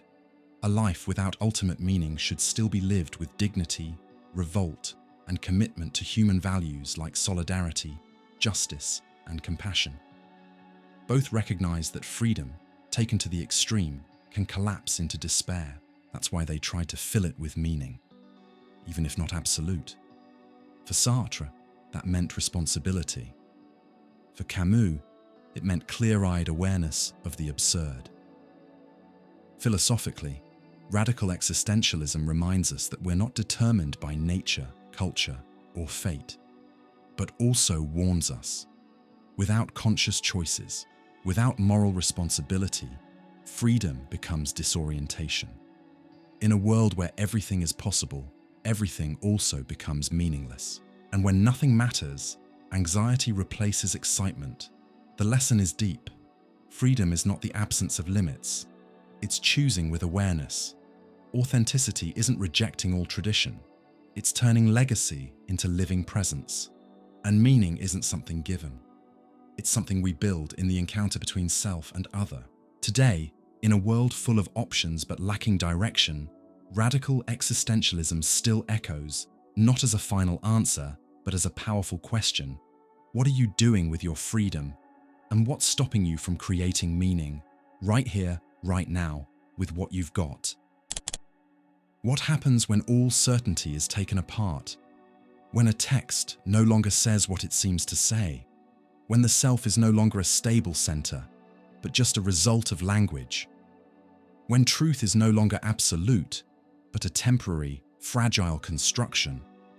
That's the idea, and the risk, behind deconstruction, a philosophical movement that emerged in the 20th century through the work of Algerian-French thinker Jacques Derrida. It left a deep mark on critical theory, cultural studies, and the humanities as a whole. The key phrase that defines this school of thought is, "Every structure is unstable." Derrida wasn't trying to destroy Western thought, as some critics claim. Instead, he wanted to show that it rests on shaky foundations, assumptions we often take for granted. His method of deconstruction is a way of reading and analyzing texts to uncover hidden contradictions, exclusions, and power dynamics within systems of meaning. In his influential book of grammatology, Derrida argued that there's no pure meaning or transparent origin. Every text refers to another text. Every concept depends on its opposite: presence, absence, male, female, rational, irrational. And language never gives us a final, fixed meaning. The center is always slipping away.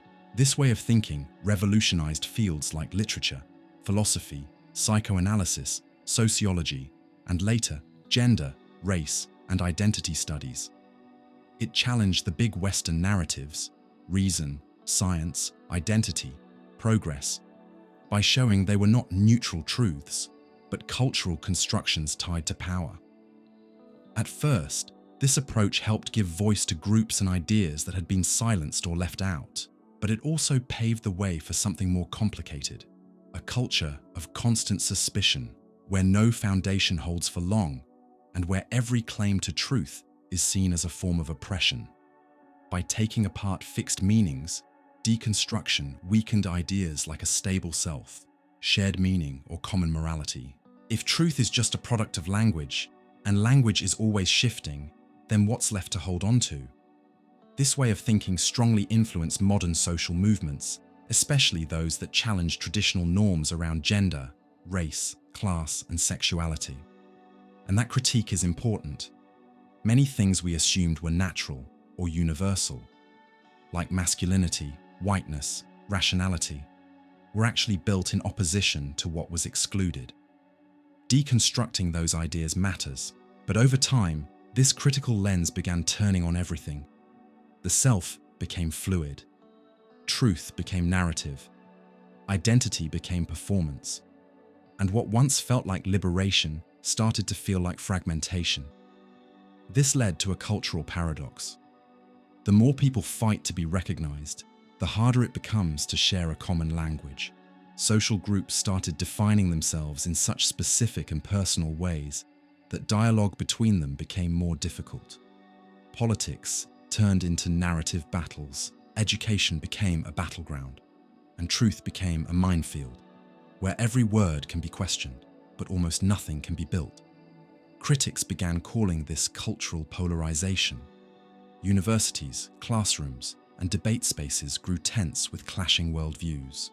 On one side, those trying to preserve traditional structures. On the other, those who saw all structures as tools of oppression. But when everything becomes just discourse, and all discourse is labeled violence, there's no room left for shared thinking. At this point, radical deconstruction risks sliding into total relativism. If everything is constructed, then nothing is solid. If everything is interpretation, then anything goes, and nothing needs to be justified. Authority disappears. Arguments give way to feelings, and dialogue becomes a standoff between identity claims that don't listen to one another. Philosophically, this leads to an ethical crisis. How do we judge what's just or unjust if we no longer believe in universal standards? How do we build consensus if consensus itself is suspect? How do we create anything shared if every structure is, by definition, unstable? Derrida was aware of this danger. He never said, "There is no truth." What he argued was that the search for final truth is always shaped by struggle and limitation. His deconstruction was meant to care for meaning, not destroy it. But many of his followers pushed his ideas to the extreme, where even the concept of reason was viewed as a tool of domination. This radicalization created a space where political engagement turned tribal, performative, and divided. Movements once united around values like equality and justice split into increasingly fragmented identity groups, often with no dialogue between them. Language became hostile territory. Critique became cancel culture. Ethics became etiquette. Fighting oppression, paradoxically, turned into intolerance toward disagreement, and free thought became risky, because now, even the space for debate could be deconstructed. This isn't a call to reject deconstruction. It's often necessary, even vital, but it must come with a vision for rebuilding. Deconstruction is the first step, not the last. The real danger of deconstruction isn't intellectual, it's cultural. When we lose our sense of continuity, our basic trust in language, or the idea of a shared world, society begins to fall apart. And in that vacuum, the temptation for new forms of absolutism grows. Ideological, technological, or moral forces that promise to restore order. It's ironic. The more we tear down the center, the more people cry out for a new one. The more we shake up the truth, the more people search for someone to enforce it. The chaos of endless interpretation eventually feeds the hunger for rigid certainty. So the philosophical lesson is this: critique must come with listening. Freedom must come with responsibility.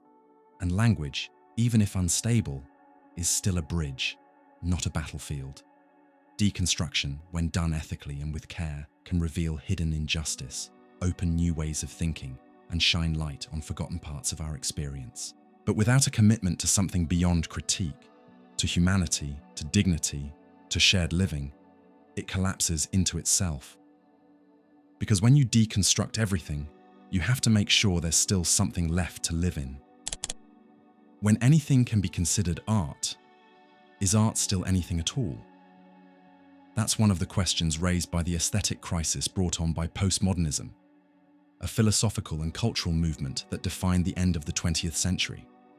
Its deep skepticism toward absolute truth, constant irony, and rejection of universal standards of beauty had a strange effect. By freeing art from its old limits, it also stripped it of its depth. And when beauty and truth no longer matter, aesthetic emptiness takes over, and with it, nihilism. The phrase that sums up this shift comes from Jean-François Lyotard: incredulity toward meta-narratives. Meta-narratives are the big stories that shape our understanding of the world. Progress, reason, religion, science, freedom, justice. According to Lyotard, postmodernism begins when these narratives lose their credibility. Modernity promised meaning, but delivered war, totalitarianism, consumerism, and alienation. The postmodern response? Distrust everything and embrace fragmentation. In art, this mistrust shows up as a rejection of beauty, coherence, or depth. Art stops aiming for the sublime, the true, or the timeless. Instead, it becomes pastiche, performance, parody. The Dada movement, which emerged after World War I, was one of the first to embody this spirit. Created as a protest against the rationality that led to war, Dada celebrated absurdity, randomness, and nonsense. A toilet placed in a gallery, like Marcel Duchamp's famous fountain, became a symbol of this new spirit. Art as provocation, not contemplation. But over time, that provocation lost its impact. Breaking the rules stopped being rebellious and became the rule. Irony stopped being critique and became indifference. And audiences, faced with works increasingly disconnected from any shared values, lost their emotional connection to art. By the late 1990s and early 2000s, this process reached its peak. Trash installations, video loops with no narrative, deliberately chaotic paintings. Anything could be art, as long as it subverted something. But in this endless effort to tear things down, we forgot how to build. By rejecting aesthetic standards, we lost the ability to create beauty. By denying universal meaning, we lost the ability to say something that lasts. Art stopped reaching toward transcendence and started chasing shock. It stopped touching mystery and started showing the ordinary. It stopped opening windows and started folding in on itself. And this aesthetic nihilism didn't stay confined to galleries or academia. It spilled into mass culture, media, and everyday language. We got flooded with empty symbols, recycled references, and fragmented images. And this created a new kind of sensitivity: cynical, detached, overstimulated, and deeply unsatisfied. Instead of creating culture, we started remixing its leftovers. Instead of seeking meaning, we began celebrating nonsense. Instead of truth, we preferred ambiguity for its own sake. Philosophically, aesthetic nihilism comes from a world that no longer believes in beauty or truth. It started with a valid critique. Traditional art was often tied to systems of power, exclusionary standards, and outdated forms. But when those forms were thrown out, nothing replaced them. And that symbolic vacuum has real consequences. Art has always helped us make sense of the world, to give shape to the invisible and express what can't be said. When art abandons this role, culture loses its soul. Aesthetics, reduced to shock value, stop being a path to the sacred, the beautiful, or the ethical. And in that emptiness, nihilism blooms. The sense that nothing matters and everything is interchangeable. What's ironic is that while postmodern art rejected structure, the market figured out how to profit from that rejection. Shock became a product. Transgression became fashion. Absurdity became merchandise. Nihilism stopped being edgy and became the mainstream. As a result, audiences pulled away. Access to art grew, but emotional connection shrank. Contemporary art became, for many, confusing, elitist, or meaningless. And a culture without living art is a culture that can no longer express what it feels. There's no shared symbolic language, no mystery. The aesthetic experience, which should awaken awe, now often brings only apathy or mockery.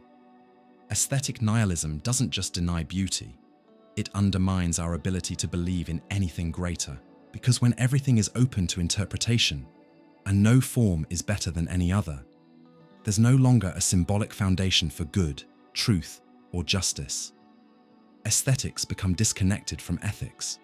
Images float free of meaning, and people dissolve into endless streams of stimulation with no clear direction. Jean Baudrillard, another postmodern thinker, described this with the idea of the simulacrum, a copy with no original. Reality drowned in images, culture becoming a simulation of itself, with us watching a show we no longer believe in. But not all hope is lost. The critique of aesthetic nihilism also opens the door to symbolic rebirth. The exhaustion of empty forms can lead to a new search for meaningful beauty, honest expression, and art that reconnects form with substance, aesthetics with ethics. For art to be alive, it must engage with truth, even if it can't fully capture it. It must pursue beauty, even if restlessly. It must reach for the invisible, even if it can't explain it. Overcoming aesthetic nihilism doesn't mean going back to rigid rules. It means awakening a new sensitivity, realizing that art is more than rebellion. It's a symbolic act of creation. That beauty isn't oppressive. It's what inspires care, meaning, and connection. Because without beauty, the soul suffers. And without truth, culture falls apart. Our task is to reconnect aesthetics to depth, to re-enchant our perception, to learn how to see with the heart again. Pleasure is the highest good. That phrase, often linked to Epicurus, has been passed down for centuries as a promise of freedom from suffering. But over time, its original meaning has been distorted, simplified, and eventually hijacked by a culture that traded inner peace for constant stimulation. Modern hedonism no longer seeks calm contentment, as Epicurus did, but instead chases endless excitement. And when pleasure becomes the only value, things like virtue and responsibility start to lose all meaning. Epicurus, a Greek philosopher from the 4th century BC, is often misunderstood. To him, true pleasure meant peace of mind, being free from fear, pain, and disturbance, not instant gratification, not wild indulgence, but the pleasure of simplicity, friendship, contemplation, and moderation. In his letter to Misuse, Epicurus wrote, "Of all the things wisdom provides for a happy life, the greatest is friendship. And also, pleasure does not mean constant partying, but being free from physical pain and inner turmoil." But modern culture took only half of Epicurus's message. It kept the idea of pleasure and forgot the rest. In the 20th century, especially after the 1960s, Western societies went through a cultural shift, a push for individual freedom, sexual liberation, and the breaking of social taboos. At first, these movements challenged real oppression, but soon, the idea of living well was replaced by living intensely, and living intensely meant seeking pleasure at all costs. Consumer culture saw an opportunity. The market realized that promising fast, unlimited pleasure was extremely profitable. And that's how we got the worship of now, of you deserve it, of follow your desire. Ads, entertainment, social media, and even lifestyles began to revolve around an unspoken but ever-present belief. If something feels good, it must be good. If something requires effort, it must be avoided. And that shift came with deep consequences. Life became ruled by the logic of stimulation. More pleasure, more comfort, more novelty, more consumption. Pleasure stopped being an inner experience and became a product, quick and easy to get. But while stimulation went up, connection went down. Families became fragmented, relationships grew weaker, commitment gave way to convenience. As life got reduced to pleasure, people began to lose their sense of responsibility. Duty started to sound outdated. Virtue became a word for repression. And suffering, an unavoidable part of life, became unacceptable. Here's the cruel paradox. The more we chase pleasure, the emptier we feel. Studies on mental health show rising levels of depression, anxiety, addiction, and burnout. In societies more comfortable than ever before, the soul is hurting. Because pleasure without meaning is like food without nutrients. It fills you up, but it doesn't sustain you. This symbolic collapse has philosophical roots. When pleasure becomes the ultimate goal, anything that requires effort, sacrifice, or patience starts to look worthless. But it's in those difficult spaces that real friendship, lasting love, and deep wisdom are born. Pleasure, when cut off from ethics, becomes self-destructive. Older philosophies understood this. Aristotle spoke of eudaimonia, true happiness, which comes from living a life of virtue. The Stoics taught that freedom comes from mastering your desires, not being mastered by them. Even Epicurus, wrongly labeled a shallow hedonist, warned, "Not every pleasure should be pursued. Not every pain should be avoided." But modern hedonism lost that balance. What we're left with is a kind of nihilism disguised as freedom. If pleasure is everything and everything is a transaction, then the human being becomes just a consumer. In that world, culture becomes a parade of empty stimulation, no depth, no transcendence, no inner life. And perhaps the worst outcome, community breaks down, because community demands sacrifice, patience, listening, and limits. But the person shaped by hedonism sees others as tools for pleasure, not as ends in themselves. Relationships become disposable. Work becomes a necessary evil. Politics turns into a game of instant self-interest. Spirituality becomes fast food self-help. It's no surprise that younger generations are facing deeper crises of meaning. They were raised in a world that promised infinite pleasure, but gave them no structure to deal with pain, failure, or waiting. With no examples of commitment, no models of virtue, no shared stories, many grow up with a freedom they don't know how to use. Responsibility, a value that requires maturity, feels like a burden. Virtue, a habit that takes time, seems outdated. And pleasure, meant to be life-giving, turns into addiction. What this modern version of hedonism forgets is that for pleasure to truly fulfill us, it needs to be rooted in goodness. It must come from fair relationships, conscious choices, and meaningful purpose. Without that, it's just noise, a distraction trying to fill a deeper emptiness. This isn't a rejection of pleasure, far from it. Human life needs pleasure, but pleasure should be the result, not the purpose. It should flow from a good life, just actions, and a peaceful heart. The pleasure that truly matters comes from living wholeheartedly, not from something you buy on impulse.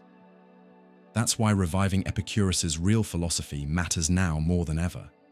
He didn't promote consumer hedonism. He valued the pleasure of simplicity. Not endless chasing, but freedom from unnecessary desires. As he said, nothing is enough for the person to whom enough is too little. Maybe the cure for modern emptiness is here. Rediscover pleasure as inner harmony. Redefine freedom as responsibility. Reconnect desire to what is good, not just what feels good, because only when pleasure aligns with virtue, it becomes a source of life, not an escape. And only when we choose with awareness, do we become truly free. When the desire for greatness is disconnected from ethics, what's left is tyranny. That's the risk hidden inside the concept of the will to power, a core idea in the philosophy of Friedrich Nietzsche, but also one of the most widely misunderstood. Nietzsche originally developed it to describe a vital inner force, a creative drive that pushes human beings to overcome their own limitations. But over time, the idea was distorted, manipulated, and turned into one of the most dangerous philosophical pillars of the 20th century. Nietzsche never wrote closed systems or political manuals. His work is fragmented, provocative, made up of aphorisms that reject any dogma. At its core, the will to power wasn't about dominating others. It was about self-overcoming. It was the energy that drives us to create values, to affirm life even in the face of suffering, to say yes to the world in all its harshness. But that idea was twisted. After Nietzsche's death, his sister, Elisabeth Förster Nietzsche, a supporter of nationalism and antisemitism, altered and compiled his unpublished notes to present him as a prophet of German authoritarianism. The book, The Will to Power, assembled by her from disconnected fragments, was never approved by Nietzsche and completely betrayed his thought. Still, it was this version that Nazi ideologues embraced as a reference to legitimize their worldview. Nietzsche's concept of strength was misread as justification for brutality. His idea of self-overcoming was turned into an excuse for extermination. And the will to power became a call for imperial domination.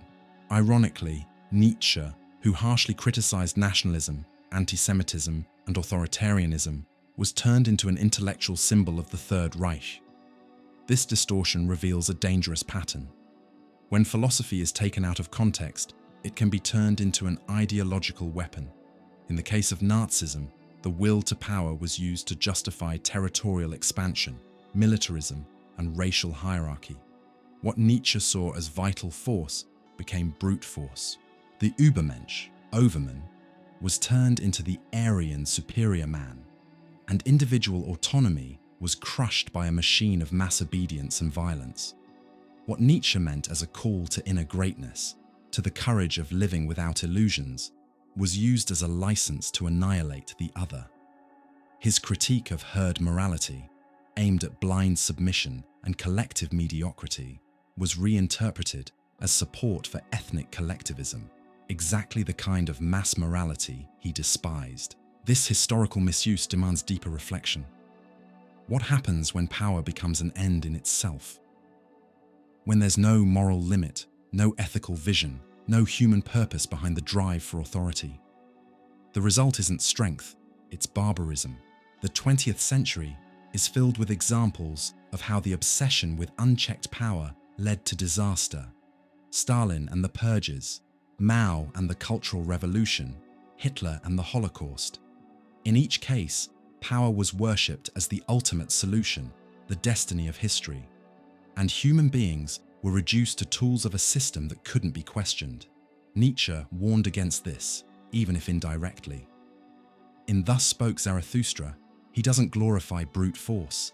He celebrates creative strength. The true Übermensch is the one who creates values, endures solitude, and faces nihilism with integrity. He doesn't command, he transforms. He doesn't dominate, he awakens. He doesn't destroy others, he recreates himself. But when that ideal gets reduced to a slogan for domination, it loses the soul of the philosophy. The will to power, without consciousness, becomes oppression. Without wisdom, it becomes tyranny. Without ethics, it becomes a war machine. In the end, the confusion between creative strength and domination exposes a deep spiritual weakness. It's easier to control others than to face your own abyss. Easier to build external empires than to organize your inner chaos. Easier to blame the world than to take responsibility for your own existence. Nietzsche invites us to something else entirely, to accept the pain of freedom, to carry the burden of creating meaning in a world without guarantees, to reject the idols of the past, not to replace them with new masters, but to affirm life with maturity and courage. Unfortunately, part of his work fell into the hands of those seeking the opposite. Not liberation, but obedience. Not autonomy, but the worship of power. Not philosophy, but propaganda. The story of how the will to power was misused is a powerful reminder.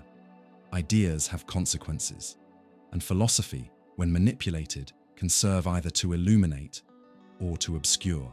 Today, in a world that feels more and more polarized, where the language of force is tempting again, and authoritarian leaders rise with hollow promises of greatness, it's crucial to recover the true spirit of Nietzsche's thinking.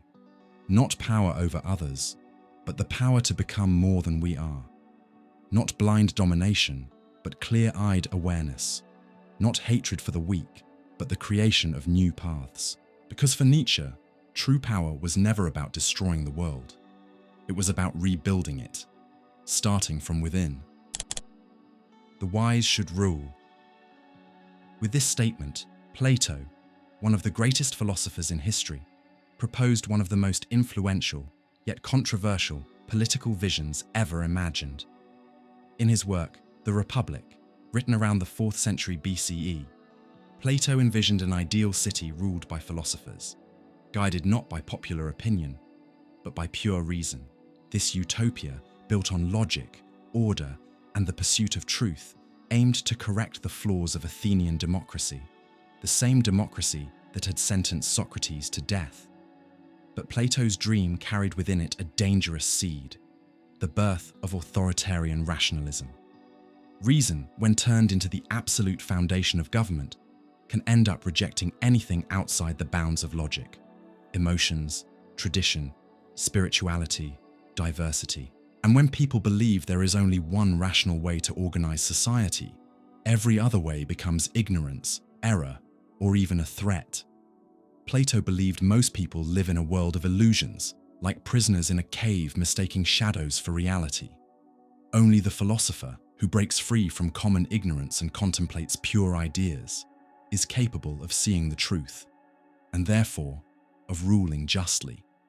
In his ideal republic, rulers wouldn't be elected. They would be trained. They would spend decades preparing, studying, being shaped by reason, until they reach the wisdom needed to guide the rest of the population. But this raises a deep ethical and political question. Who decides who the wise are? And even more importantly, what happens to those who disagree with them? When power is handed to an elite who believe they hold the truth, it opens the door to a subtle and dangerous kind of authoritarianism, the kind that believes it's acting for everyone's good, even if it means going against people's own will. This logic would later inspire totalitarian regimes dressed in the language of reason. The Soviet model, for example, openly embraced the idea that an enlightened elite, the vanguard of the proletariat, should rule in the name of historical science. According to this view, developed by Lenin and institutionalized by Stalin, history has an inevitable direction, and only revolutionaries can interpret it correctly. This mirrors Plato's utopia almost perfectly.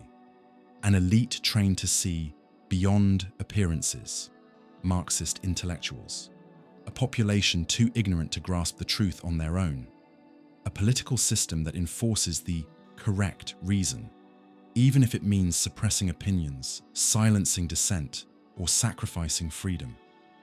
The result, as we know, was tragic.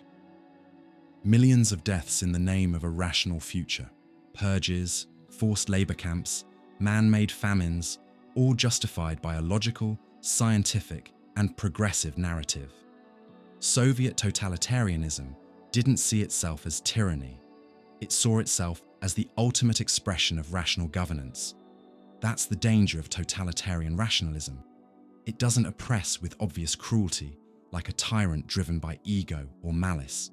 It oppresses with logic, with charts, with philosophical arguments. It believes it knows what's best for everyone, so it doesn't need their consent.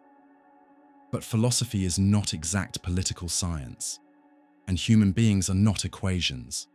By reducing the complexity of life to a rational system, we risk ignoring the unpredictable, the tragic, the contradictory, the very things that define the human condition.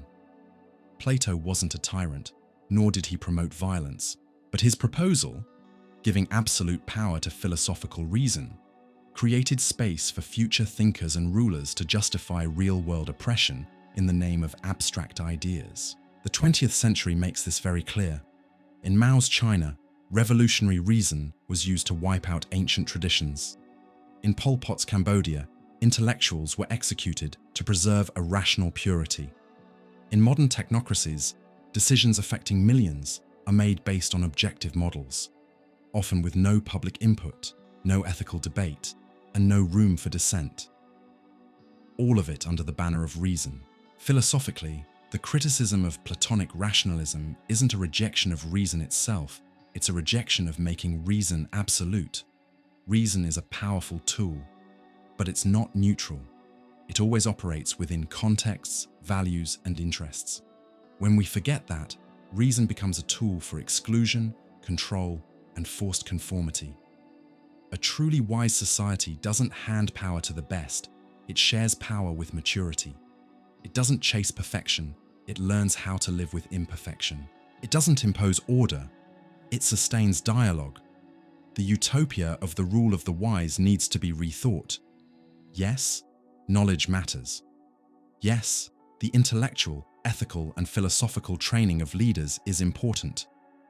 But no kind of knowledge, no matter how elevated, should replace people's right to help shape their own future.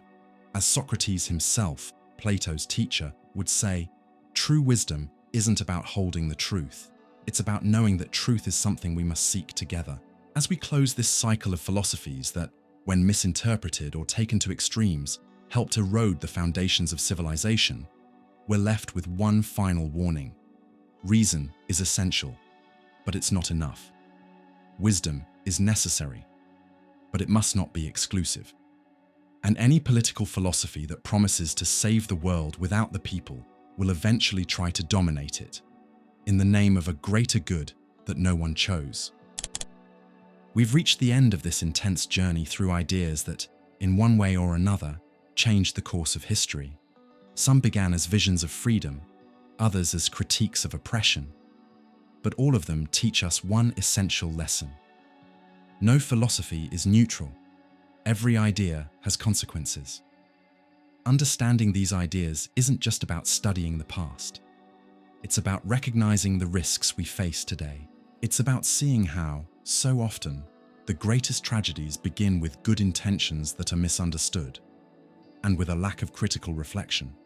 If this content made you think, challenged you, or helped you see the world from a new perspective, then support this project.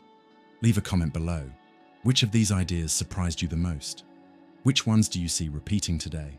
Let's keep this conversation going, together. And of course, subscribe to the channel and turn on the bell so you don't miss the next videos. There's so much more deep and meaningful content coming soon. Hit the like button. It really helps more people discover this content. And share it with someone you think needs to reflect on this too. Thank you so much for being here. And if you've made it to the end, you already know. Stick around. There's a lot more to come. See you in the next video.